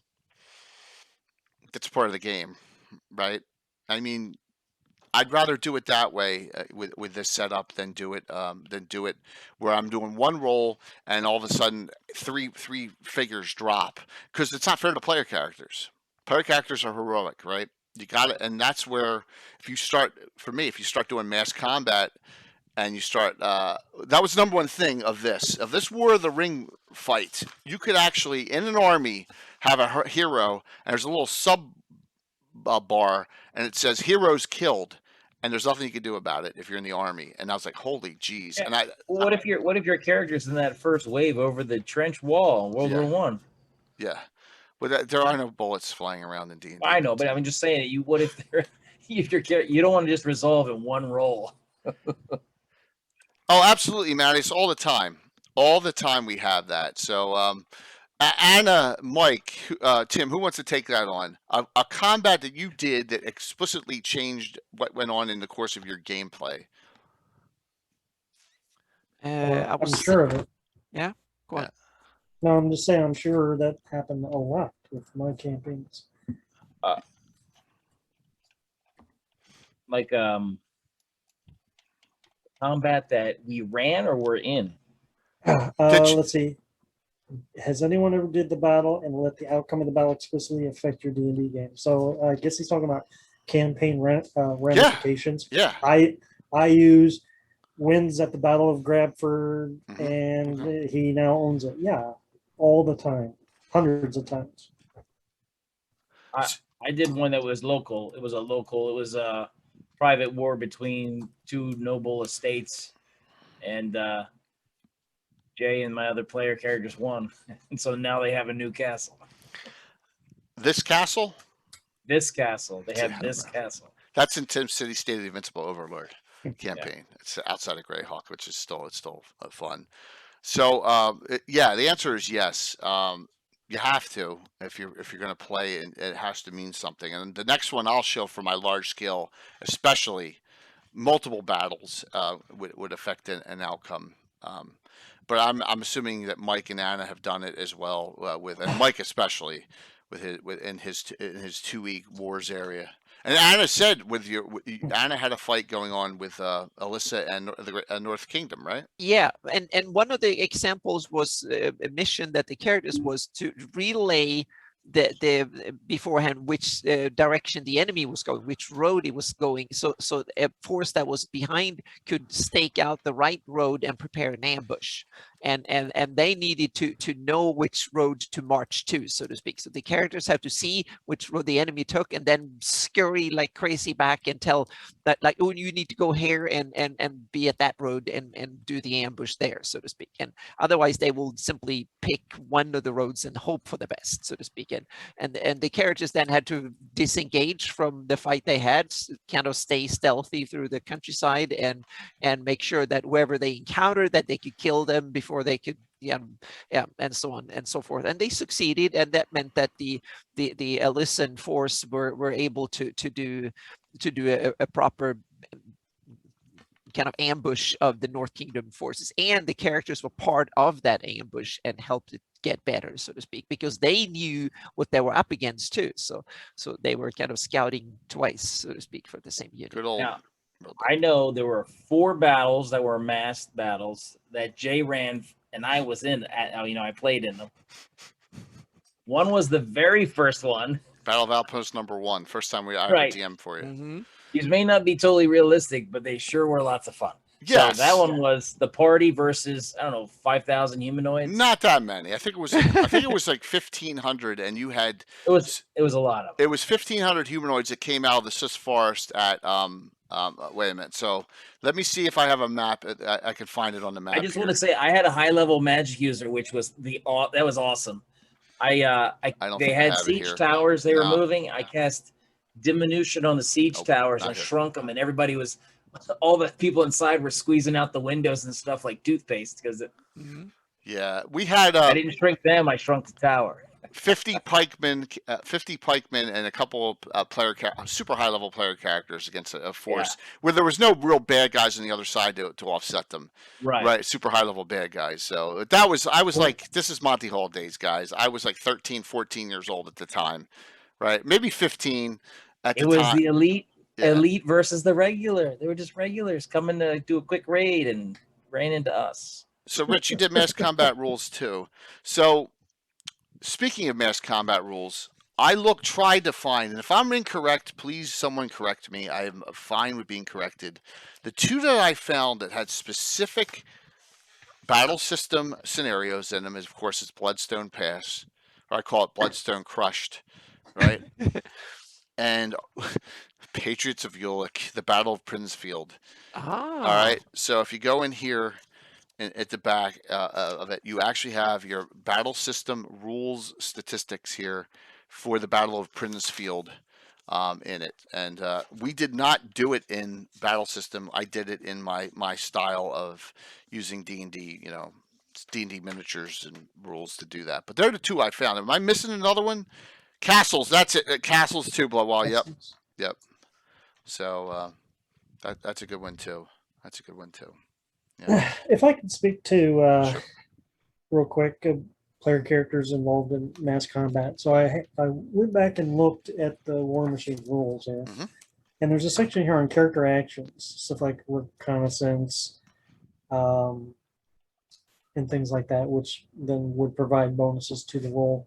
So that's like characters who are not directly involved in the battle; they're doing something to assist in the battle, and I think. Boy, I lost my train of thought on that one. Characters not being involved in the main battle is probably that's also baked into the Ground Wars rules, where you're assumed to have these heroes, because there's little counters that I was putting up there earlier that said hero, free on a hero. I use hero. They're not necessarily supposed to be involved in the battles. You're going around like looking for allies and recruiting mercenaries and things.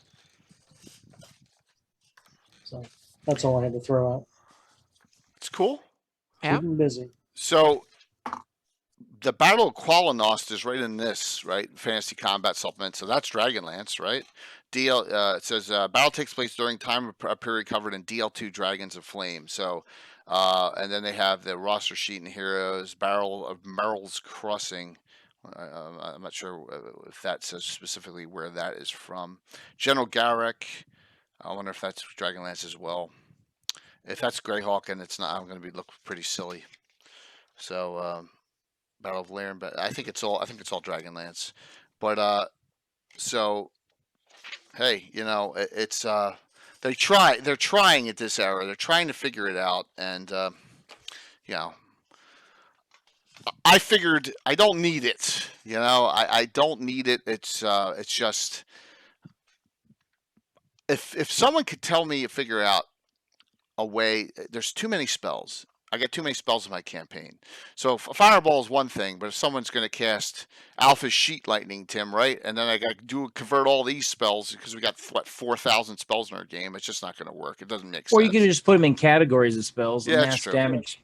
Mass damage spell. True. All right. Well, it does that. Yeah. That's a true point. I just used their meaning the unit is this good, and it can just do damage. I didn't care if it was melee, arrows, magic, whatever it was. It was simply, and the arbitrary was the range, so to speak. I had to kind of basically figure out, is this unit going to be able to how far can it reach? 50 feet within its hex, 100 feet, 150, 200 feet, and most units could not reach effectively more than the next hex maybe. And that was it, so to speak. Yeah, and another thing is that Rich, it's a good idea what you said about the characters being a special squad, but then do you really want to risk having characters die based on die rolls? You know, mass scale combat die rolls. You know what I No, mean? yeah, And then you know the other side's going after them right off the bat, right? So that's why I said their death I mean, squads unless are you more make way the than die one. roll means they're taken out of action, which means they might be captured or left for dead, Okay. and they, you know, I guess Yeah. you could do that because I mean, not everyone who's a casualty is a death. Exactly. They just might be hobbled enough. They're not useful for the combat anymore. That's Right. That's They've true. been injured and they're down. Very, very true on that. And I think also all mass combat, when you play it out, you need to spice it up with flavorful kind of just to make it fun, so to speak. And I also think that's the other big difference. If you have a mass combat system where you have two players with armies facing off against each other, then all of a sudden the math becomes much more real and it needs to be very effective. But if it's only there to spice up and level up your regular D&D combat, when it's players versus DM and it's basically two sides where the player characters might take part in one side and then the DM plays the other side, then you don't need the math don't need to be that precise. You don't have to have rules for Lomas. everything. You can Yes. The answer is yes. That's right. Yes, we talked about that earlier about Divine Right, Sword and Sorcery, and War of the Ring. Those three, because Tim brought it up. I didn't even know there was a Gygax Dragon and Sword and Sorcery, which is crazy. Cool. Yep. So, what is the insert map there? Which Blue Rugby? I Be think more it was specific. I think it was the Palmar's map that was up briefly Oh, okay. Yeah. from one of my campaigns. I'm gonna let me go to let me go here and talk about Mike. So tell us what is going on in this. Tell us what happens here. I'm curious because this is my neck of the woods. I want to know what happens in this fight. What's going on? What's going on here? This is a Mike. I Mike's believe this was the Palmar's Selene War, where my friend's Elven Wizard kind of got drug Selene and the Ulix into a war. Okay. This is Turishmak and the inevitable outcome of a Orcish Empire, I believe. But it's like, oh, well, we drove them back, but no, we're going to finish them off. We're going to stamp them out. And so Selene and the dwarves and everyone's drug into this long, protracted war right across the peninsula. And there's pirates involved, and I think at some point the Sea Princes were briefly involved as well. It was a real messy war, where the orcs had their gains and then their losses.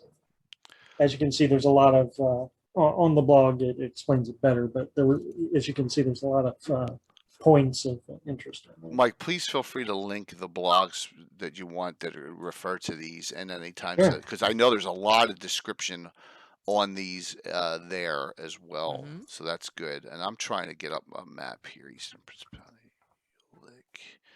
That's 2020. I may have to do that though.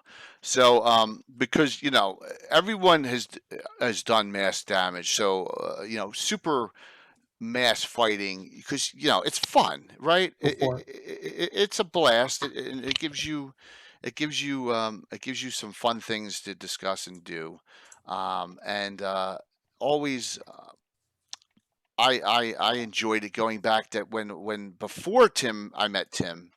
I had big war between the Sea Princes and Keelan in the land war, and that was done mostly with what the characters decided to do, and that was when Alan was playing. This is before I even started logging adventures, so I don't even count this in the campaign. There was no order if you look back then, none of that, and that was interesting. But we've all destroyed the whole Flannis at one point or another. Oh yeah, we screwed with up battles. So I won't even talk about my 1E games. Yeah. No, I have a few casualties back in the day. I don't want to talk about either, when you were young and dumb and did things that don't. Jay, what was the one in the Sea Princess we did? That was like the second big fight. That was defeating, taking the fight back to the Sea Princess back in the day. Yeah, that was the one where Battle Monmouth, where we went and invaded the Sea Princess capital. And our contact was Pete and John. Pete and John, yes, that was the first. Yes, it was Pete and John back then. Pete and John were still going back to 40-year-old characters, and yeah. And we would have permanent damage of characters. Like I know Alan's 22nd level cleric got swallowed up by a Talisman of Ultimate Evil, which is the most unbalanced item in the world, right? Where there's no save. Open sesame, and that's it. A good cleric's dead instantly. Yeah, one of the worst items of all time. Well, so I remember taking the siege tower that I had shrunk, and I cast Dispel Magic on it and threw it inside another tower. I remember that. Yeah, absolutely. Boom. I mean, we would do stuff back then. We just had no clue what we were doing, which made it a lot of fun. It was like 17th level, I think so. Yeah. We had good time back then. I mean, it was Monty Hall days. So and we were rolling for arrows. Those critical hits were coming. We had critical hits. Yep. And all the arrows getting shot at us. Oh, that was the original critical hit table, right? That was the Roger Moore table we used back then. It wasn't the Ever Mysterious Tim's table. I want to point out a couple things on this map. So this is my map of Principality Ulick, pretty much updated. You have these are the Watchers Towers 1 and 2. So this is the next battle I'll talk about for me. And this little puppy is Strandkeep Castle. Oh, you can't see it on the map here. It's cut off. You got to be kidding me. It's cut off. You need to have the whole map so you can zoom around. Yeah, if I bring that up though, I may crash everything. It's on the edge of this, but it's showing on this. Balls. All right, I got an idea. I have an idea. I'll do it this way. Got more than one way to do this. More than one way to do this. I didn't realize it was off the edge. Okay, so here we go. So we got the Watchers Towers 1 and 2 here on the edge, and then you got Strandkeep Castle, which is from the Gord novels, and that's the one that's being built right now by Bill, all in 3D print, because I'm going to use that in the future. So we go with our Watchers Towers here. These have been built by the Principality, by the Order of Ulick, put in out here. So we hadn't used them in like 20 years. I was like, let's do some mass combat here, and I streamed this, and it was called Defense of the Watchers Towers, and this took place. God, Tim, what, 18 months ago? 2 years ago? Nah, yeah, it wasn't too long ago. Yeah, I think it was about 18 months ago. So here's where you want to see, and someone said body pile up. Here we go. You've probably seen some of these scroll through. Here's body pile up on a grand scale. Okay, wow. So yes. How do we run this? We run this in a series of scenarios that are determine the whole outcome of the event. And I think Mike was talking about maybe, very similar aspect. I think I had 5 scenarios that ran. One was in the swamp area. They had to go rescue a missing patrol of dwarves. This is Dwarven Keeps. And then they had to, the fighting was going on out here, and it was really, as you can see, that is, you can see the fight still going on. There's living bodies here, and this is all done in standard rules. Just, as you can see, there's bugbears coming down below. They're still alive, swinging around, and there's player character here, or NPC. There's player character back here. So we're running this scenario until its conclusion. Later on, there's a dwarven, not a dwarven. There's a giant attack center, giants and trolls that come up, and there's some player characters here fighting. This is the scenario that your character, Tim, got trapped in the bear trap or whatever in the cave. Oh, yes, when I wasn't there. Yes, exactly. I always abuse Tim when he's not here.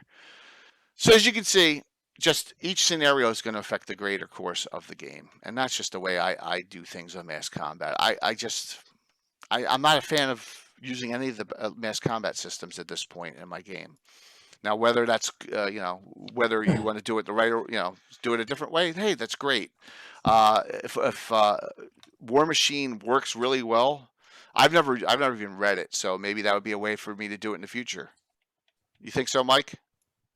I was just looking at War Machine again, and the rules on heroes, and it says that heroes cannot be killed in the War Machine rules if they're They're Heroes supposed cannot to, be killed in War Machine. Only No. units. Okay. they're supposed to be Yeah. anything good. involving them is supposed to be handled. All right. Well, that's on the good to side. know. Yeah. So it's kind of like they could be like the last survivor of a unit or whatever. They and can get separated or lost. Okay. Yeah. Okay. All right. That's good. But I have Good to another see you, Jason. startling revelation. Yeah. For whenever Tim gets back. Oh. Ooh. So I just realized. Sorry, I just realized Okay. that there's another mass combat system that may have been used during my 2E era wars. Mhm. Because I just found it. what was it? And this might be the funnest of them all. Ooh.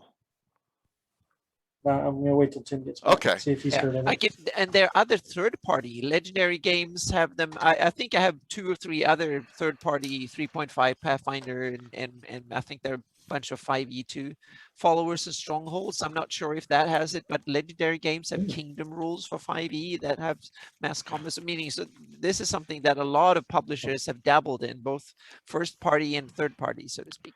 Conan D20, sure. Interesting. Yeah. I want to throw out real quick that my favorite board game is Axis and Allies. I've played that game. It's awesome. I have a video game version of it. I've probably played it thousands of times. Kid you not.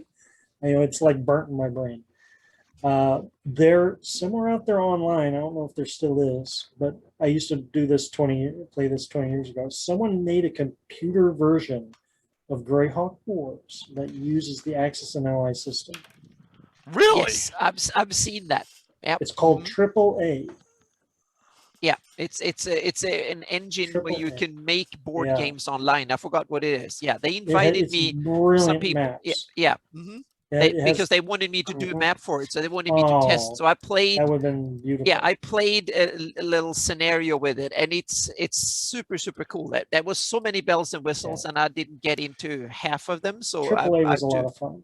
yeah, Because so, I liked Axis and Allies and Itch That Mhm. Scratch, and I was playing on a Greyhawk map instead Yep. of using Mhm. Earth map. yeah, and it's something that I think should play using a computer because you can keep track Oh, of, yeah. of so many For things sure. automatically and visualize it and stuff. So yeah.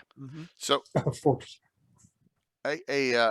Patrick Canadian's bringing up flying combat. Now I'm going to say this: Ooh, flying is even more difficult than ship base Yes. Yeah. because you're on 3 too. dimensions now, Yep. and maneuverability. Now, now Casey gave me the combat tier, which is great, but we don't have enough of it, and we use them here and there, and on regular fights. I'll show you one. Hey, Gargamon, thank you.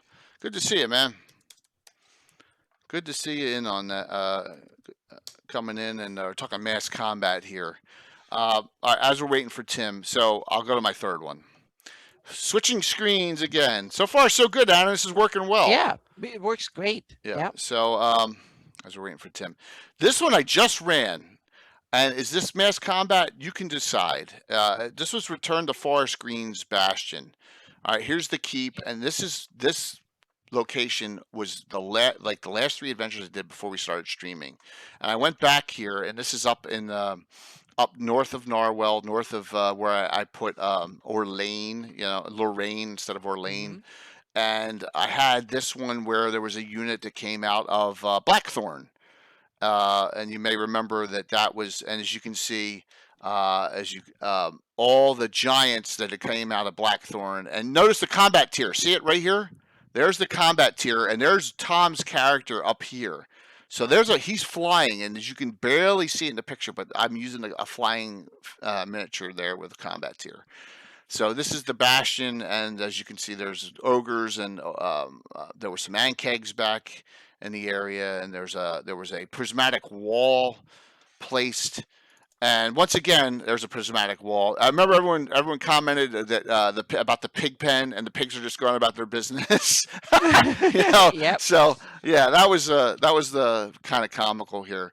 But this was mass scale combat because I think it was like 20 some ogres and a lot of other units, and the fighting's going. When the fighting spreads out beyond visual, and I have to move cameras around so much, I consider it a mass combat event.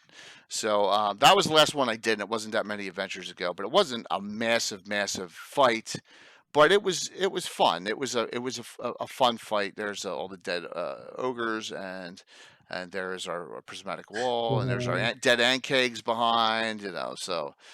And the pigs. And the pigs just going about their business, and Yep, the one that's funny. farmer jumped in the pig pen too in there. So there you go. And Tim is back. Good timing here, as Mike's going to bring Yeah, something I'm up. sorry, I had a call No, from it's my folks, okay. so. It's okay, man. In chat, Lomas Lightfoot mentioned something about underwater combat is also a three-dimensional environment like Yep. aerial. Yeah. And that reminded me, I have counters, battle system counters for Merman. Oh. It's not zooming in very well. It's okay. Just jogged my memory. Dragons of Despair Dragonlance adventure DL11. is a battle system Okay. adventure. Very cool. So they did at least one in Forgotten Realms, Dragonlance, and Greyhawk. And if I recall, Glory. Thank you. Dragons of Glory. Dragons I of thought it Glory. was Okay, Despair. DL11. Okay. Yeah. So I remember when this came out, Mike, going back to that, this was not placed anywhere, and then they all of a sudden put it in Forgotten Realms. It's like, oh. Yeah, because I have this too, Mike. As far as what talking about, I had a hunch it was set in Greyhawk, but I thought it was, and then it got moved because it was in that Greyhawk style. It's first edition, right before second. This mine's a Bloodstone's level 16 to 18, yeah, but then they placed it in Forgotten Realms afterwards. Because here is the map for it. That's a good point. Vasa. There's the Bloodstone Valley. Yeah.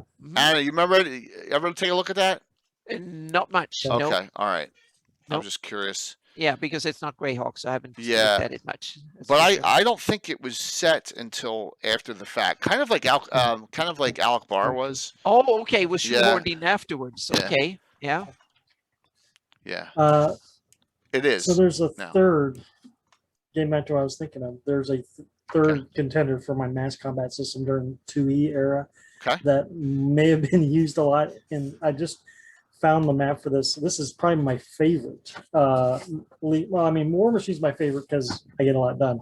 This is, after minis, this is probably the best one out there.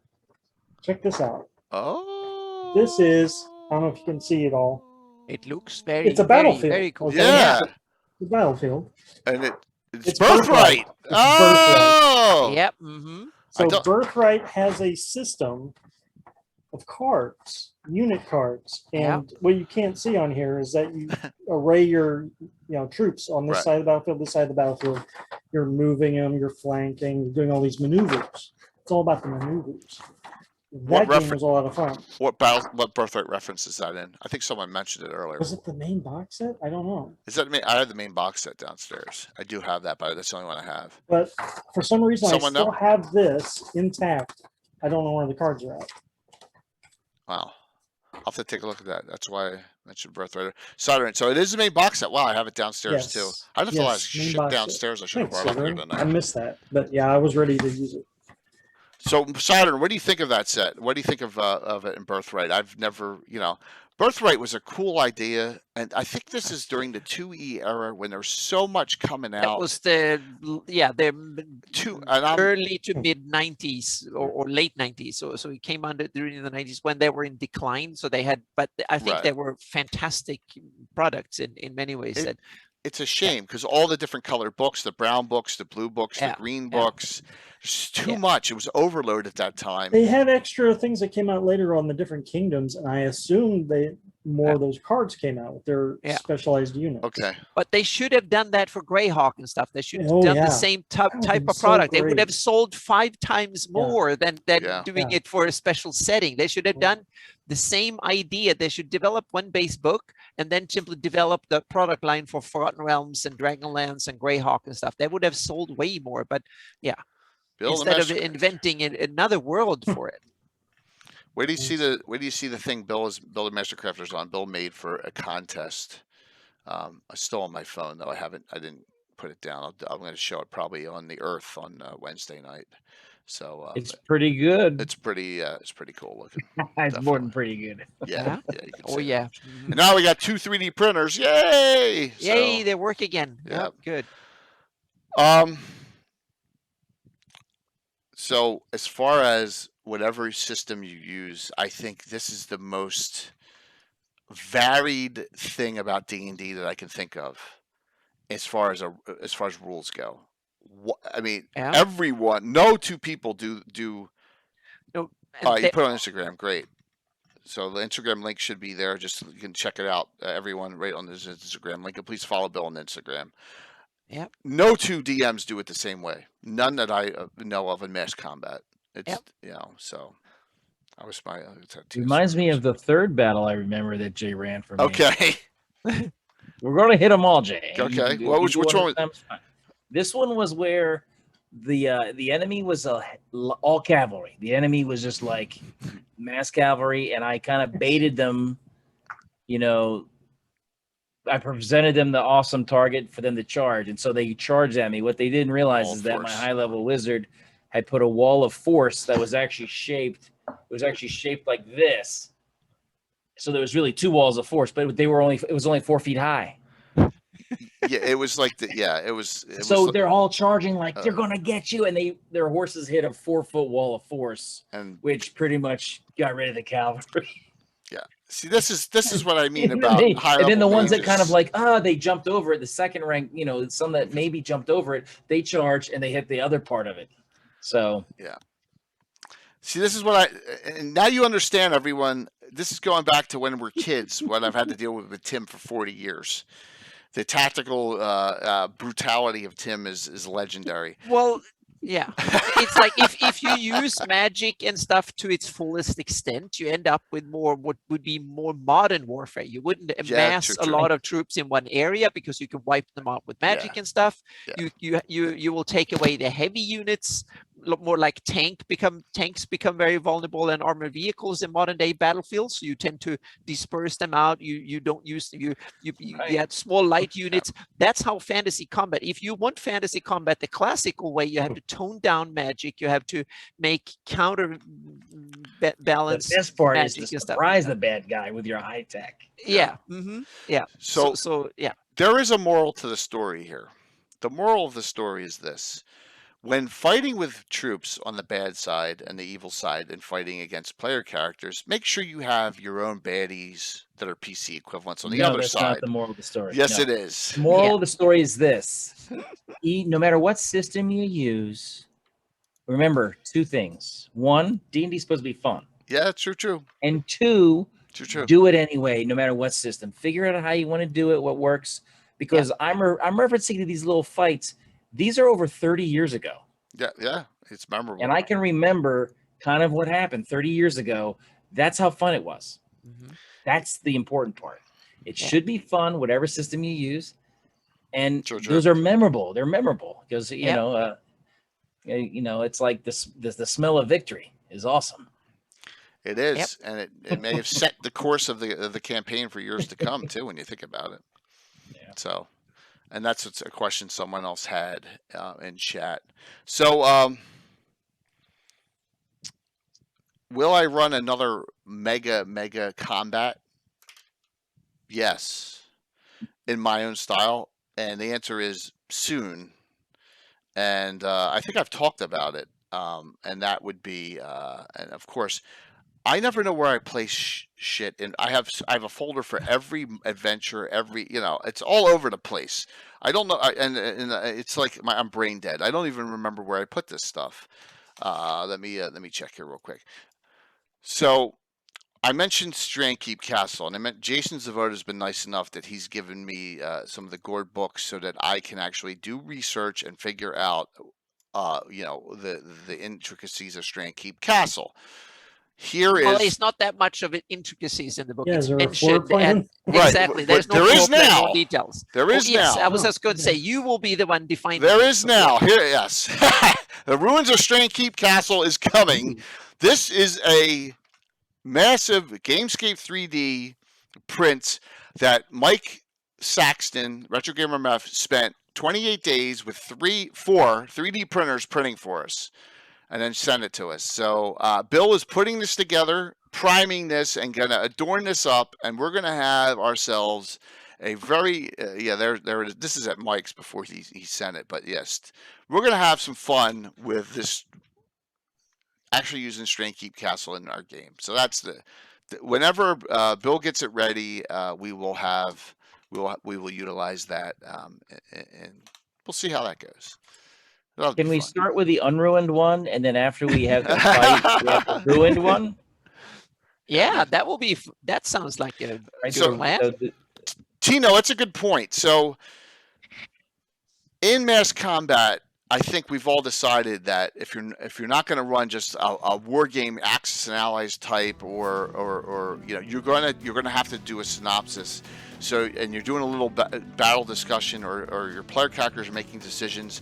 There's going to be confusion. There's going to be things that the DM, like Tabletop Santa said, there's going to be things that the DM is going to preset, or courses of action are going to happen, and you have to have it that way to make it work. You just do, but depending on what the characters do, or depending on how combat goes or scenarios go, then you can make changes to it.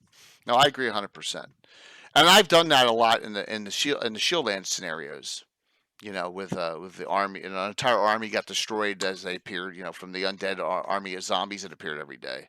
I did that one about 2 years ago, as well. So yeah, it's huge. Yeah, Bill, it's like 2.5 feet by 2.5 feet. As Bill's still putting it together and figuring out what points to glue it together, and then priming it, and then it's going to be a while. But yes, like he doesn't have other things to do, but. Rome wasn't built in a day. Exactly. Yep. And that's one of the reasons why I'm not upset about Reaper Bones 5 being delayed still, and they're waiting for the deliveries. You're okay, yeah. We're getting 500 miniatures. 500, it's just insane. So, and I don't paint. Well, you start. You will have to. No. You have to. I can't. I'm terrible. Step it up, Jay. No, Tim, you can paint. I can paint. I have some I need to paint. Yeah. Mhm. So, but if you're playing it would be interesting to see a Theater of the Mind style with mass combat. That would be interesting to see how you do it, how it would be resolved, right, Mike? Because you're tactically, maybe there are some die rolls that are being made, but as opposed to my style, I'd love to see that. Bring them over so we can have a painting party. Bill, you're number one, you're a glutton for punishment, and number two, you're a perfectionist. So you don't want me touching paintbrushes. You know that. You don't want. Do you imagine Alan or painting, or Tom? Tom actually could paint a little bit, but Alan or Walter me painting. Oh my God, it'd be brutal. Not you, Tim. Oh, see, look, Tim. He's busting your stones. What did he say? He said not Tim painting. So there you go. That's rude. That is rude. Hey, I have to put on my big multiplier reading glasses or set it up on with a magnifying glass so I can see up close. Yeah, Tim can come over. There you go. So he missed it. I know. So I got a ton of announcements, but I know this is a nebulous discussion because it's best kept that way. So you got War Machine, you got Birthright, you got Battle System, you got Battle System Miniatures and Skirmishes, you got Chainmail, you have Strongholds, you got the Unearthed Arcana 5e. So I want to let me show that real quick because sorry, Jay, I think Gygax was also supposed to make Order of Battle. That the Greyhawk minis, remember them little bitty unit minis? It was something called Order of Battle, and there was a couple articles on that. And they were in Dragon Magazine, correct? Yeah. Yeah. So Yeah. Mattias gave me this Unearthed Arcana When Armies Clash. This is 5th edition. Okay, so this is available.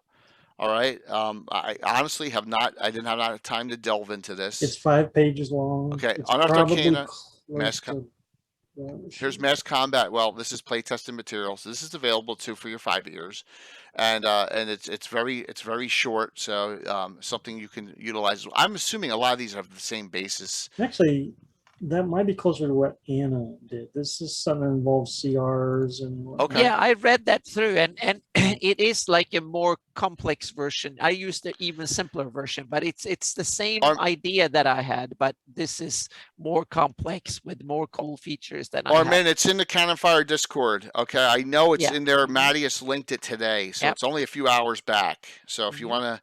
If you're not in the Cannon Fire Discord, you want to go in there now and just scroll back up, and it's there. I think someone linked it in this chat. Yeah, maybe linked in this chat too. So yeah, both. So You could even make like a table, like a crit table, right? But not crits, but make a table where one is the you know the worst thing to happen, and 100 is the best, or vice versa, and then have a whole bunch of different types of outcomes, and then make all your modifiers, strengths units, outnumbered, fatigue, all sorts of other modifiers, and then make one die roll and resolve those things that are off to the side, so you can. Instead of trying to make up what happened, you can be like, on this outcome. That way, the characters aren't. The characters can't always blame the DM. Then that way, if you have the table, he can't. Yeah, and when I ran my I didn't want to know beforehand, and I didn't want personally to just say this and that. I wanted the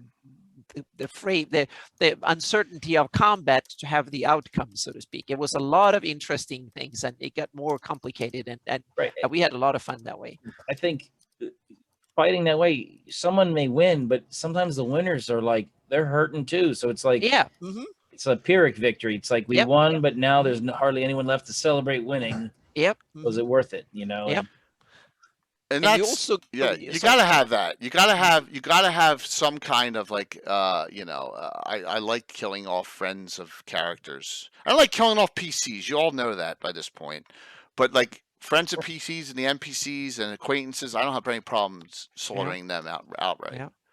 And mass combat system can also give you, the battle becomes more memorable because you have a lot of things happening, just like when you do the PCs have combat, meaning the die rolls and you have fumbles and crits and things happen.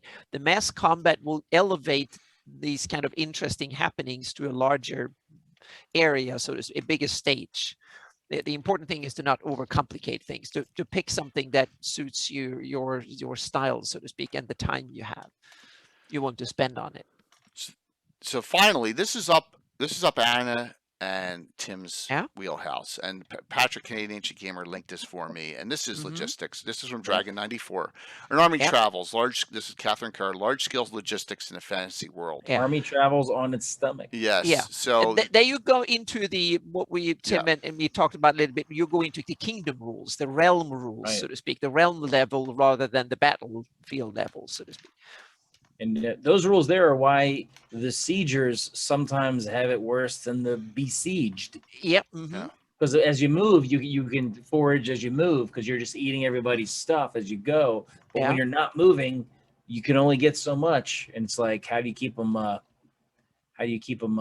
fed? Yeah, and you have to live in tents or huts or other primitive. And if the weather's terrible or sucks, or there's pestilence, it hits both inside the castle, outside the castle. Yep. Yeah, and it's talking about that when you look at this and you're looking at large troop movement, you're like, oh my gosh, the logistics in this. So here's the question that always arose, and I forget who was talking about it the other day. How the hell did Sauron feed all those orcs in the middle of the plains out there when there was no? Well, I think create food he got and water. supplies from the east. He got supplies from the east. Yeah, it's an army travels on its stomach. Dragon 94, Mattias. Okay, Dragon issue number 94. If you see the full continent in Middle Earth, there are many, many, many, many lands east who are worshiping him and subjugated. Yeah, yuck and cruel, Jason, and thanks for the Easterlings. Yeah, exactly. The Easterlings that they're portrayed in the movies real well with the Olifants and a whole bunch of stuff. Yeah, I know the Middle Earth role playing. They have that fully developed Eastern, east of Mordor. It's like there's a lot of lands. Umbar and all those areas too. Umbar's a port, if I recall, too. So it's a very, very prosperous location. So thank you, Corsairs of Umbar, right? Yeah, that's where the Corsairs come from. So thank you on here. Look who DC Heroes. Look at how old that is. A new concept in role playing games from February 1985. Oh, that's awesome. The bigger question, Jay, is how do the riders of Rohan feed themselves? Because whatever they carried, I guess. Who's farming? Because I mean, all of them, they're all riding. Yeah. So Jim Sagia, here's my question to that statement. How do the Uruk-hai and the orcs of Sauron know what a menu is? The word menu. I mean, come on, that's an orc term. Oh yes, that's meat's back on the menu, boys. It just makes no sense. That's just from the movie. I understand that, but it's bad. Yeah. What's maybe the Uruk-hai were a little bit more civilized. Yeah. Yeah, They probably heard Saruman say it. Yep. sure. Yes, here's my menu for what I want. Yeah, it's just too late.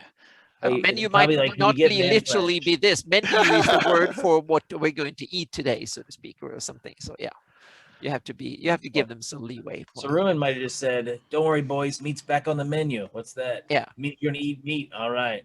Yeah. Let me pop this back up here. It is anachronistic. Yeah, it is, definitely. So note this. Mass combat can be fun however you do it.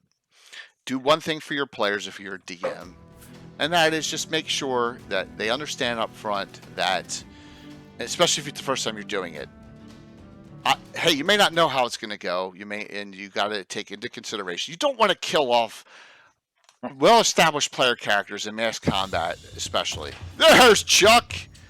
So everyone say hello to Chuck, Troller Games, who is kind enough. We have 5 Troller Games giveaways tonight, everyone. Yeah, don't kill him. Just have him get knocked unconscious and taken prisoner, tortured for information. Yes, yes. Always fun. And Chuck, thanks for hopping on, man. I know you've been busy. Yeah. So Chuck's got some secret things he's planning that he kind of let slipped out to me, and I won't say anything about it for Virtual GradCon if they come through. Holy moly, you'll be excited.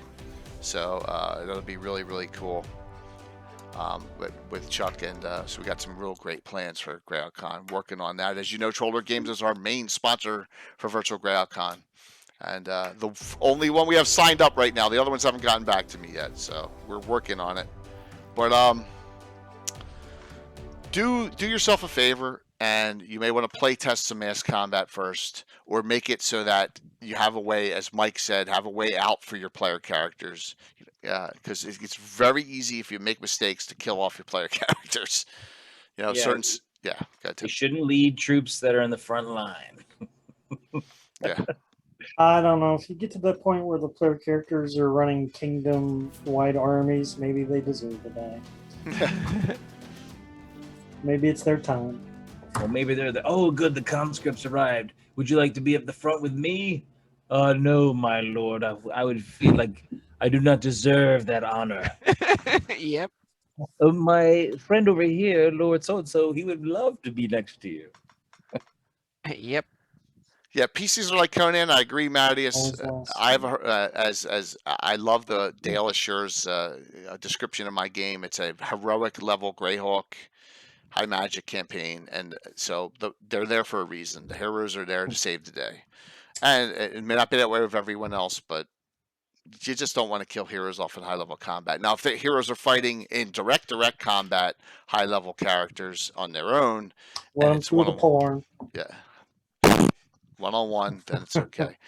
So here's Virtual GradCon. All right, here we go. So let's talk about that. We'll pre-announce talk about Virtual GradCon, Lord Diggs. Last year, our first Virtual GradCon was a huge success. We had 65 events. There are signups. There are games that are done on Zoom. There are games that are done on Discord. It's not just stream content. There is stream content for 3 straight days, October 1st, 2nd, and 3rd, 24/7 content. We have a lot of the DMs that are on, like Armin and Troller Games and myself, and Powerland's going to do something. We have a lot of Wily Hobbit, Blue Box. We have a lot of content. They're all going to have some open signups, and there's going to be a lot of. If you want to run an event, you're more than welcome to. The one rule we have is that for highlighted streams, we want streamers that are of affiliate status. Hey, there's Wu-Tang. So I'm hoping that Wu-Tang runs something too for his Greyhawk Tales, Greyhawk Adventures, and I hope we all have a great time this year with it. But it is open to everyone. Yes. So note the following: there's that, and there's the Discord server for it, where you get a lot of. Good to hear, Chantel. You get a lot of data right there to keep in touch with that. Bloodwild recommended that I work on a mass battlefield crit table. Oh no more crit tables. I'm on that. You've killed enough characters on Blue Box's stream. I'm an enabler, Jay. I don't do the killing. Yeah, I merely enable the DM to do so that. Yeah. Shift. Shift. If you go stroll up, see Wu-Tang Piglet. Wu-Tang is looking for 2 players. Are you still Wu-Tang looking for 2 players in your game? You would love to join a Greyhawk campaign. It's Sundays. I think Wu-Tang's looking for players. I mean, there's games that are looking for players right now. So there you go. There's a connection. Shift 70 up just said he's looking for a game. So you guys may want to connect there. Tim designs the instruments of death, like the tongue tools and stuff. You know what? I don't have linked. I don't have your vid link tonight, or I'd play it, Tim. But there you go. I do that. Another time. Yes, another time, another place. So, I said we're nebulous type for a reason. I like doing these once in a blue. These kind of streams where we just talk theoretical. But next week won't be. So there you go. Let's see what everyone's got going on, and then I'll talk about some more shout-outs. Then we'll do 6 giveaways, everyone. Okay? Tim, what's going on in your world? Like July 3rd.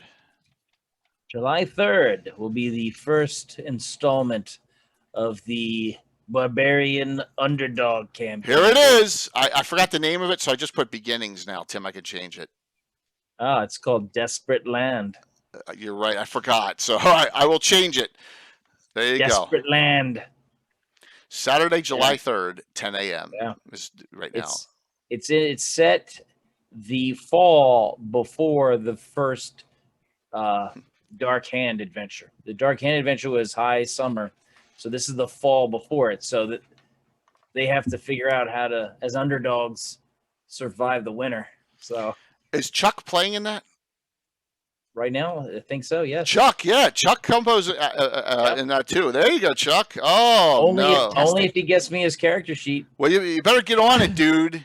You better get on it, man. If you're going to play in that game. I just threw him under the bus. Yes. There you go. He did a session 0. Canadian's in it. Prometheus is in it. Time Lord's Wife's in it. Antiquitous is in it. Who am I missing? Tim, you froze. See, look, you scared Tim off, Chuck. He froze. He may not be there. He may have to link back on. Uh-oh. Yeah. Yeah, it's going to be a good one. So this is session 0 we streamed. It took a little while to get coordination, but this is going to... where do you see how many streams I got coming up? I'm just like, my head's going to explode from all that. So we'll see if Tim's able to get back on. But just note, this is all first-level characters starting off, and Tim will have his high-level barbarians during Virtual Greyhawk Con. So that will be coming too. Mm-hmm. So, Mike, what's going on, man?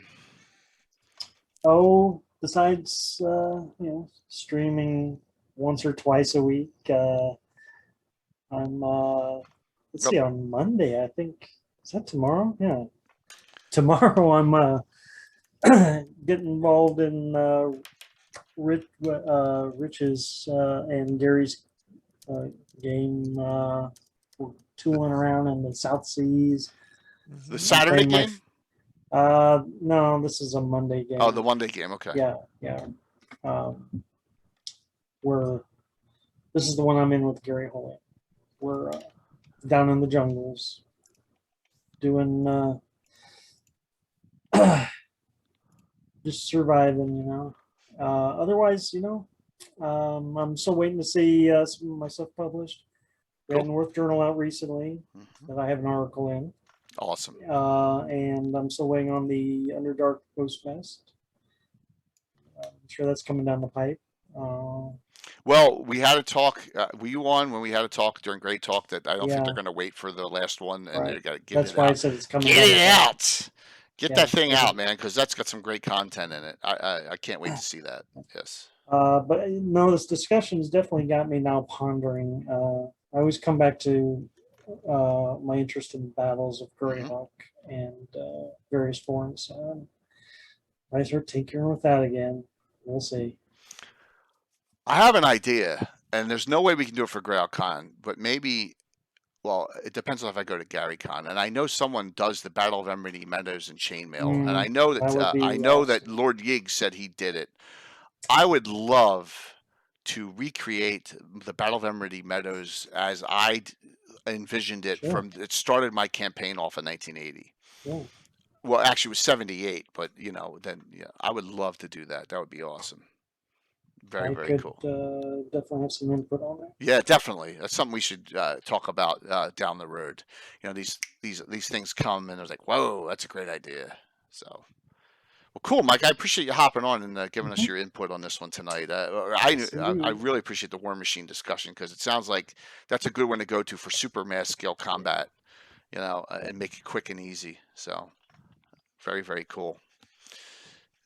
Tim, we'll get back to you as far as, but let's see what Anna has going on. Oh, it's tons of stuff. Yes. This is a long one this week for me. First of all, I had a lot of fun playing Thursday in Nagoya Joe, Brian Wakeham's awesome Allman game. That was a lot of fun. So we were having fun. We were battling Sewell's Scarlet Brotherhood slavers and stuff. So that was when we won. We routed them. So that was a lot of fun. That campaign. It's a wonderful campaign with awesome players. And then today we had session 13, I think it is, my campaign, storming of the keep of Oldit Keep, and this session I think was the best one we've had so far. There was a lot of combat, and now the players and me, we starting to get into things and getting to know each other, and we're getting a little bit into 5e. So it started to flow a bit more, and it was a lot of fun, a lot of laughs, and almost a couple of player kills and or character kills rather, and some of the action, so to speak. So it was fun. And so that was the other one. And I also had the pleasure of being interviewed for Great Chat. So Wily Hobbit and Mateus, we babbled maps on Friday. So that is coming out. I don't know when they will actually launch these podcast episodes, but I'm really looking forward to it. That was a great discussion and fun bit with that. And I'm also finished and worked on Kickstarter that is coming out soon from Gryffindor Games that will have my stuff in it. So I don't know how much they have announced yet or how far it's actually gone. So I'm not telling any more details, but there will be stuff from me in that one. So I've been working hard on that one for a while. And then we have then be coming into the most interesting for I think for you guys viewers or the stuff that is coming out that I'm working on. And one of the things that I needed to I realized I have so many bigger projects it's not coming out now, but with Wally Hobbit and Mateus, they asked, like, don't you have political maps? And I would say, yeah, we'll have the spread maps kit so people can do them themselves. But I realized that is a lot of work to do it, even if you have the spread map kits. So I'm taking the spread map kits and just doing a political map. That's what I've been sitting doodling here too. So that will hopefully not take too long, and I'll get it. So there will be a 576 and a 598. So I'm going to make political maps for people so they can, especially for beginners who are not that intricate into it, can kind of get an overview of things. And that will also lead to another discussion, is that our borders, how fluid they are, and so on and so forth. So that's a whole other issue to talk about. But I know that discussion will always come up because borders aren't as defined, I think, in a fantasy world as they are in our world, more than a few of them. So the borders like that brings up, meaning big forests and stuff, are they actually under control? So but that's a whole different separate issue. But I'm just warning you that I'm taking the kind of a shortcut to a lot of that discussion, so to speak. And then the groundwork for Lendor Isle is coming up, and that one is looking absolutely awesome. So Nice. I'm really, really, really pleased. And the short note is that for my Shieldlands campaign, I started using a new workflow on starting with the bottom up approach. I started with the tiny little area around Aldit and the village that the campaign started, and I moved out to cover about 1,000 square miles. So now I tested it with the bottom up approach, and it works really well, but there are some issues with the rivers and elevations and things flowing downhill when you start from the bottom up. So for Lendor Isles and future, I wanted to see if the top down approach would work. I start with the really large and then go in and detail it afterwards. And I was kind of worried that that wouldn't work. And now when I'm a couple of weeks into testing it, it's starting to work. And I think that might actually be the way to go. And there's a couple of other benefits, meaning you can map planetary scale almost really well with that technology. So Wow. I can do areas that are 500 miles or more in one go when I'm mapping like 500 feet resolution rather than a 5 feet resolution, and then go in and take that bit and then detail it afterwards. I thought that would be difficult, but it might be easier. So we'll see. I will do some tests, and that will also lay the groundwork for how much I can expand south, meaning the Isle of Dread and Hipona Land and stuff like that for this fall to add to the atlas. So we'll see. I might have to take some temporary shortcuts in Photoshop to get that done, so to speak. So they will be preliminary, but all my work is preliminary until a better preliminary that is more detailed comes around. So you have to realize that there is always going to be, the first version is kind of screwy, and then there's a next version. You iterate into getting it better, so to speak. You never get perfection to start with. And I never get perfection even after 20 years of doing this. So just bear that in mind. And now it comes into the other project, and that's the planet that we're going to talk about, Earth. Wednesday. Yeah, and I've done 2 iterations now on the planetary when it comes to climate and texturizing it. And of course, as soon as you do something, it leads to more question rather than answers, so to speak. So when you answer something, there is new questions coming up. And we had a wonderful discussion, Gary, Julian, and me, and a few others on Cannon Fire or the Discord chat a couple of days ago. And so we kind of put back and forth. So I nailed down a few more issues. So there will definitely be a 3rd version of this coming out fairly soon. So I'll see if I can dig into that next week.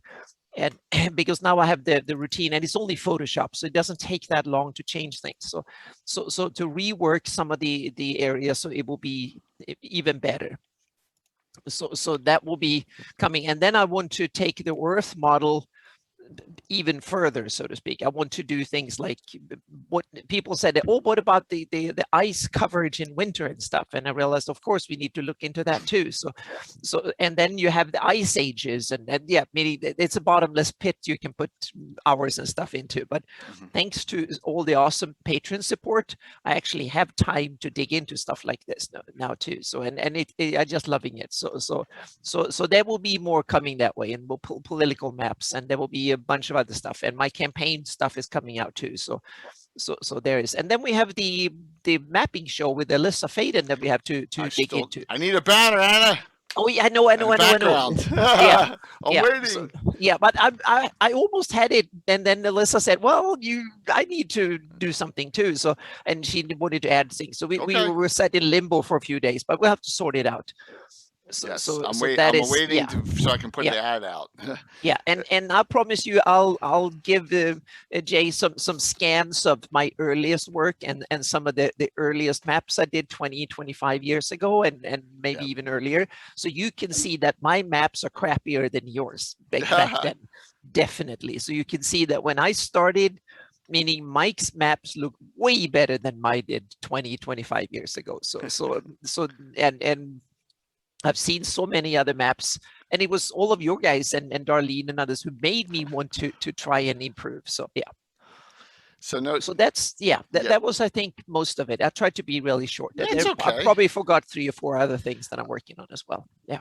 So I'm linking Alyssa and Anna's Patreons. Please check them out. The Fantasy Mapping Show will be a week from Friday. So we're looking at Friday, June 18th. 8:00 p.m. 2-hour show. It'll be once a month. This one will be welcome and Q&A, and then we'll go into specific topics starting on the next show. But note this. Tim, do you want to finish any thoughts there you had on before you got cut off on the underdogs? Desperate Land. Are you good? Yeah, yeah. It's just it's the first installment. Okay. It's the fall before the first Dark Hand adventure. Nice. So that's a little bit early. So there's going to be some things that you guys know about, but the characters themselves don't know about yet. Okay. So I'm looking forward to it. I'm just hoping that I don't have a death within the first 10 minutes, Uh-oh. but it is possible. I mean, it's in the realm of possibility. And you have to run them as undead, so something like that. They can have fun or whatever. So Yeah, but Oh. That I would just be hope cruel. it doesn't happen. But it might. So, I got a busy week. I'm gonna be the underdog. Very, very busy week. I know Patrick's all paranoid about dying in the first session. So I got 5 streams, starting with the Earth on Wednesday, and then we go to oh gosh, did I move stuff around? Going to go back to, I think, to Narwhal. I may change this up. I don't know, but I realized that I got 2 weaker, and then I got in between this the cannon fodder group, and I got to figure out terrain is going to be a nightmare. So, but I was going to do Narwhal Headhunters. It looks like I go back there on Thursday. That's what we're set with now. Subject to change. Just note Thursday night's big Miniature Building Authority $75, $25 gift certificate giveaway. The quarterly giveaway from our first ever sponsor MBA is Thursday. So that's stream number 2. Then we have 2 streams on Saturday. And you're like, what? Yes, 2 streams on Saturday. First one is a bonus Legends and Lore. Okay, Legends Lore number 104. We have the Finns coming. Living Greyhawk Alyssa. 11 a.m. Saturday morning. Because that'll be like 6 p.m. their time, and that's what worked. So we have Sampo Harla and the test scene, and I'm trying to get Creighton Broadhurst, and still haven't gotten him confirmed. But if we just have the Finns, I think it'll be a good one. And Casey will be on that one too. So that'll be the first stream of Saturday. The second stream of Saturday has a second name, which I didn't want to put it on here. The second stream of Saturday is Kill Casey. So death comes quickly, and this will be a fun game here. This will be Living Greyhawk All-Star event. And so we have cannon fodder. This is the first first group I did on a regular basis beyond. So we have Susan Thardgill, Casey, Vernon Vincent Annemeyer, David Quick was an if, so I don't think he'll be in the group. I'm missing here. Judy is playing, Kayla's playing as well, and Stella's playing for like 2 hours, so that you have a tracker. And then she has to bolt for another commitment, but that'll work well. So that'll be death will come quickly to Casey with all the anti-hero points I'm going to get for that night, I believe. So yes, you get many. I think yes, he's in Is trouble. the embargo on? Are we turning on the sanctions? Well, I know Dave DM is on. I know Troy is too. So that you may not have to do anything, Tim. So you can type the wrong title. It should be Death Comes for Garn. Oh, see, I can't put that in there because then you know he's got a target on his head. And I want to say the 5th and final stream of the upcoming week is another big name who just confirmed yesterday. So we have Jeff Grubb coming on. All right, so next Sunday's Gabbin. So Fantastic. we're gonna talk some Jeff Grubb, and we're gonna talk about Manual Planes and all the other things he's done for his contributions to the world of D&D. And that'll be a really great discussion with Jeff. 2 hours, normal standard time for Gabbin. So we got that coming up. So some nice things going on next week. So we got a lot of bonus streams coming up, and I just want to say this, that the planning for Virtual GradCon is going very well. I have a lot of the schedule is worked out. I have a lot of fleshing out to do on who's streaming when. The good thing is we don't have to worry about overlaps. Everyone's on their own channel, so that'll work well. So it's proceeding. I just need to get some time slots filled, figure that out, and then note that we're going to have a fun time. I'm working out my rules for the Grand Melee. I think it's going to be 16 players. And Mass combat. Mass combat. Yeah, well, yeah, it is kind of, but it's going to be old style combat. I may put as many as 8 characters in the arena at one time. I think it's going to be, we'll have some fun events for that. And there'll be, I can guarantee this, there'll be at least 6 open signups for Virtual GradCon that you can that people can sign up and play in that. So when can you sign up? It looks like August 1st will be the date, Shane, for that. August 1st. It'll be there'll be signups which will go. The events will be you can start registering on July 1st, and you can start putting your DM events in for approval July 1st. So it's less than a month coming for the October 1st, 2nd, and 3rd con, just like last year. And you know, Troller Games is doing a great thing on sponsoring it, and Chuck's working on some special things for it too. So you know, I'm excited about that. So why don't we do some giveaways here?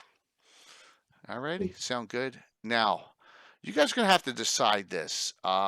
Should the first one be, and I'm okay. You won't upset me if you say it's not the Best of the Dragon Volume 3.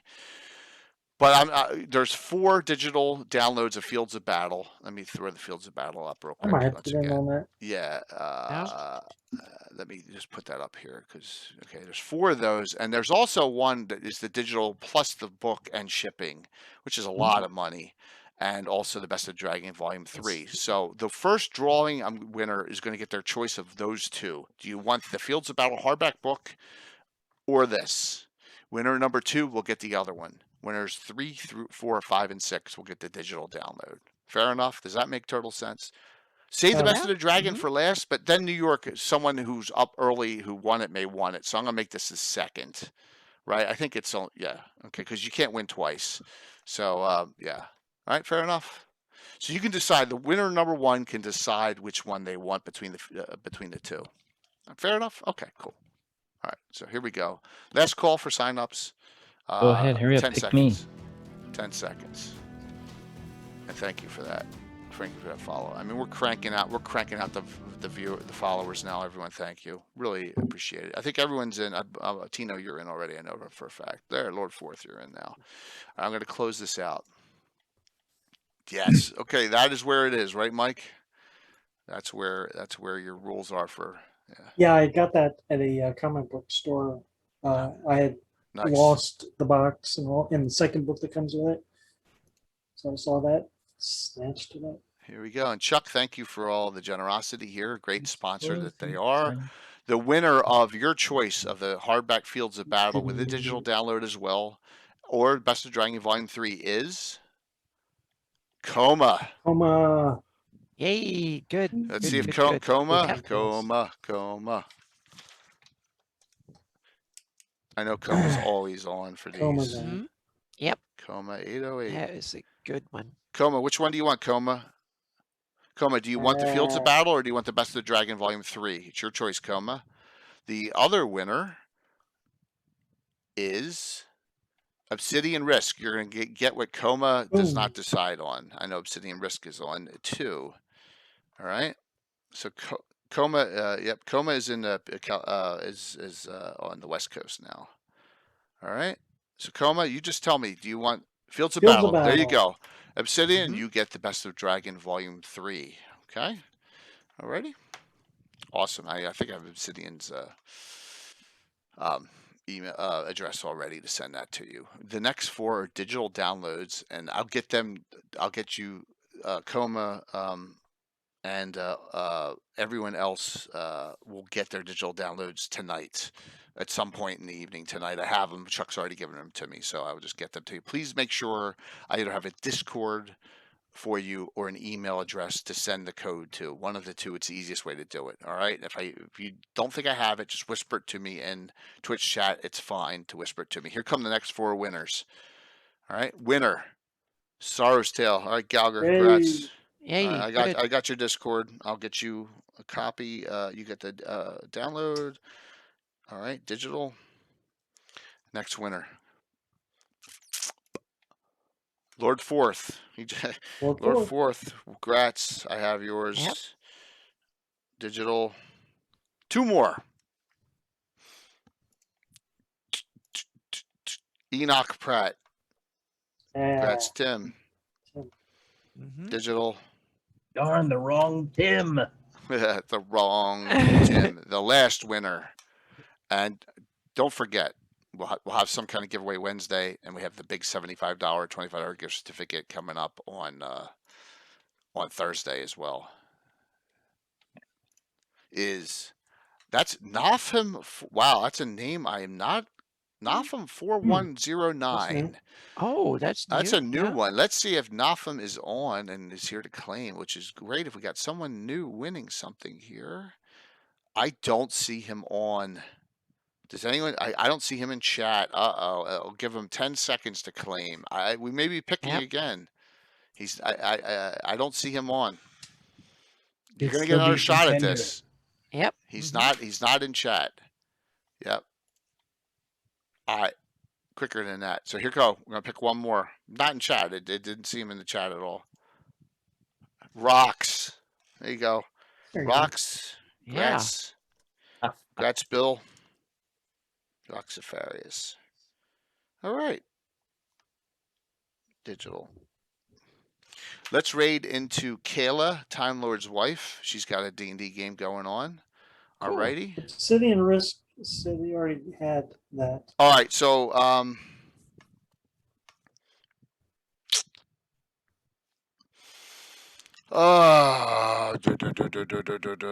mean, Obsidian, if you want to trade with, all right, so any of the digital winners want to trade with Obsidian Risk and get this, just let me know. If you want to do that, all right? Sorrows, Lord Forth, Enoch, or I know I have Sorrow's most. Tale? Sorrows was the next one. Okay, there you go. I'm going to make that switch because I think I have your address. If I don't, all right, so Obsidian, you get the digital, and Sorrows, you get the best 3. Okay? Does that work? Fair enough. Awesome. Yep. Good to see everyone working out on that. All right, let's raid into Time Lord's wife. Please, crap. It's not showing in the top 5. I'm hopefully being able to just.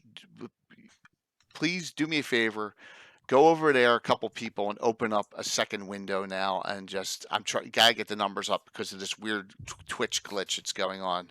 Let's hope it works. All right, everyone have a great week, and I'll see you Wednesday night. All right, we got a lot going on here. Thank you for everyone, and let me make sure I can do this. So I'm going to hit. Hey, Michael, good to see you. Zudrak, haven't seen you in a bit. All right, here we go. Hit the right. I only hit the wrong button twice tonight. Thanks. All right, let's see if we can get over. I'm hoping this raid works. Raid.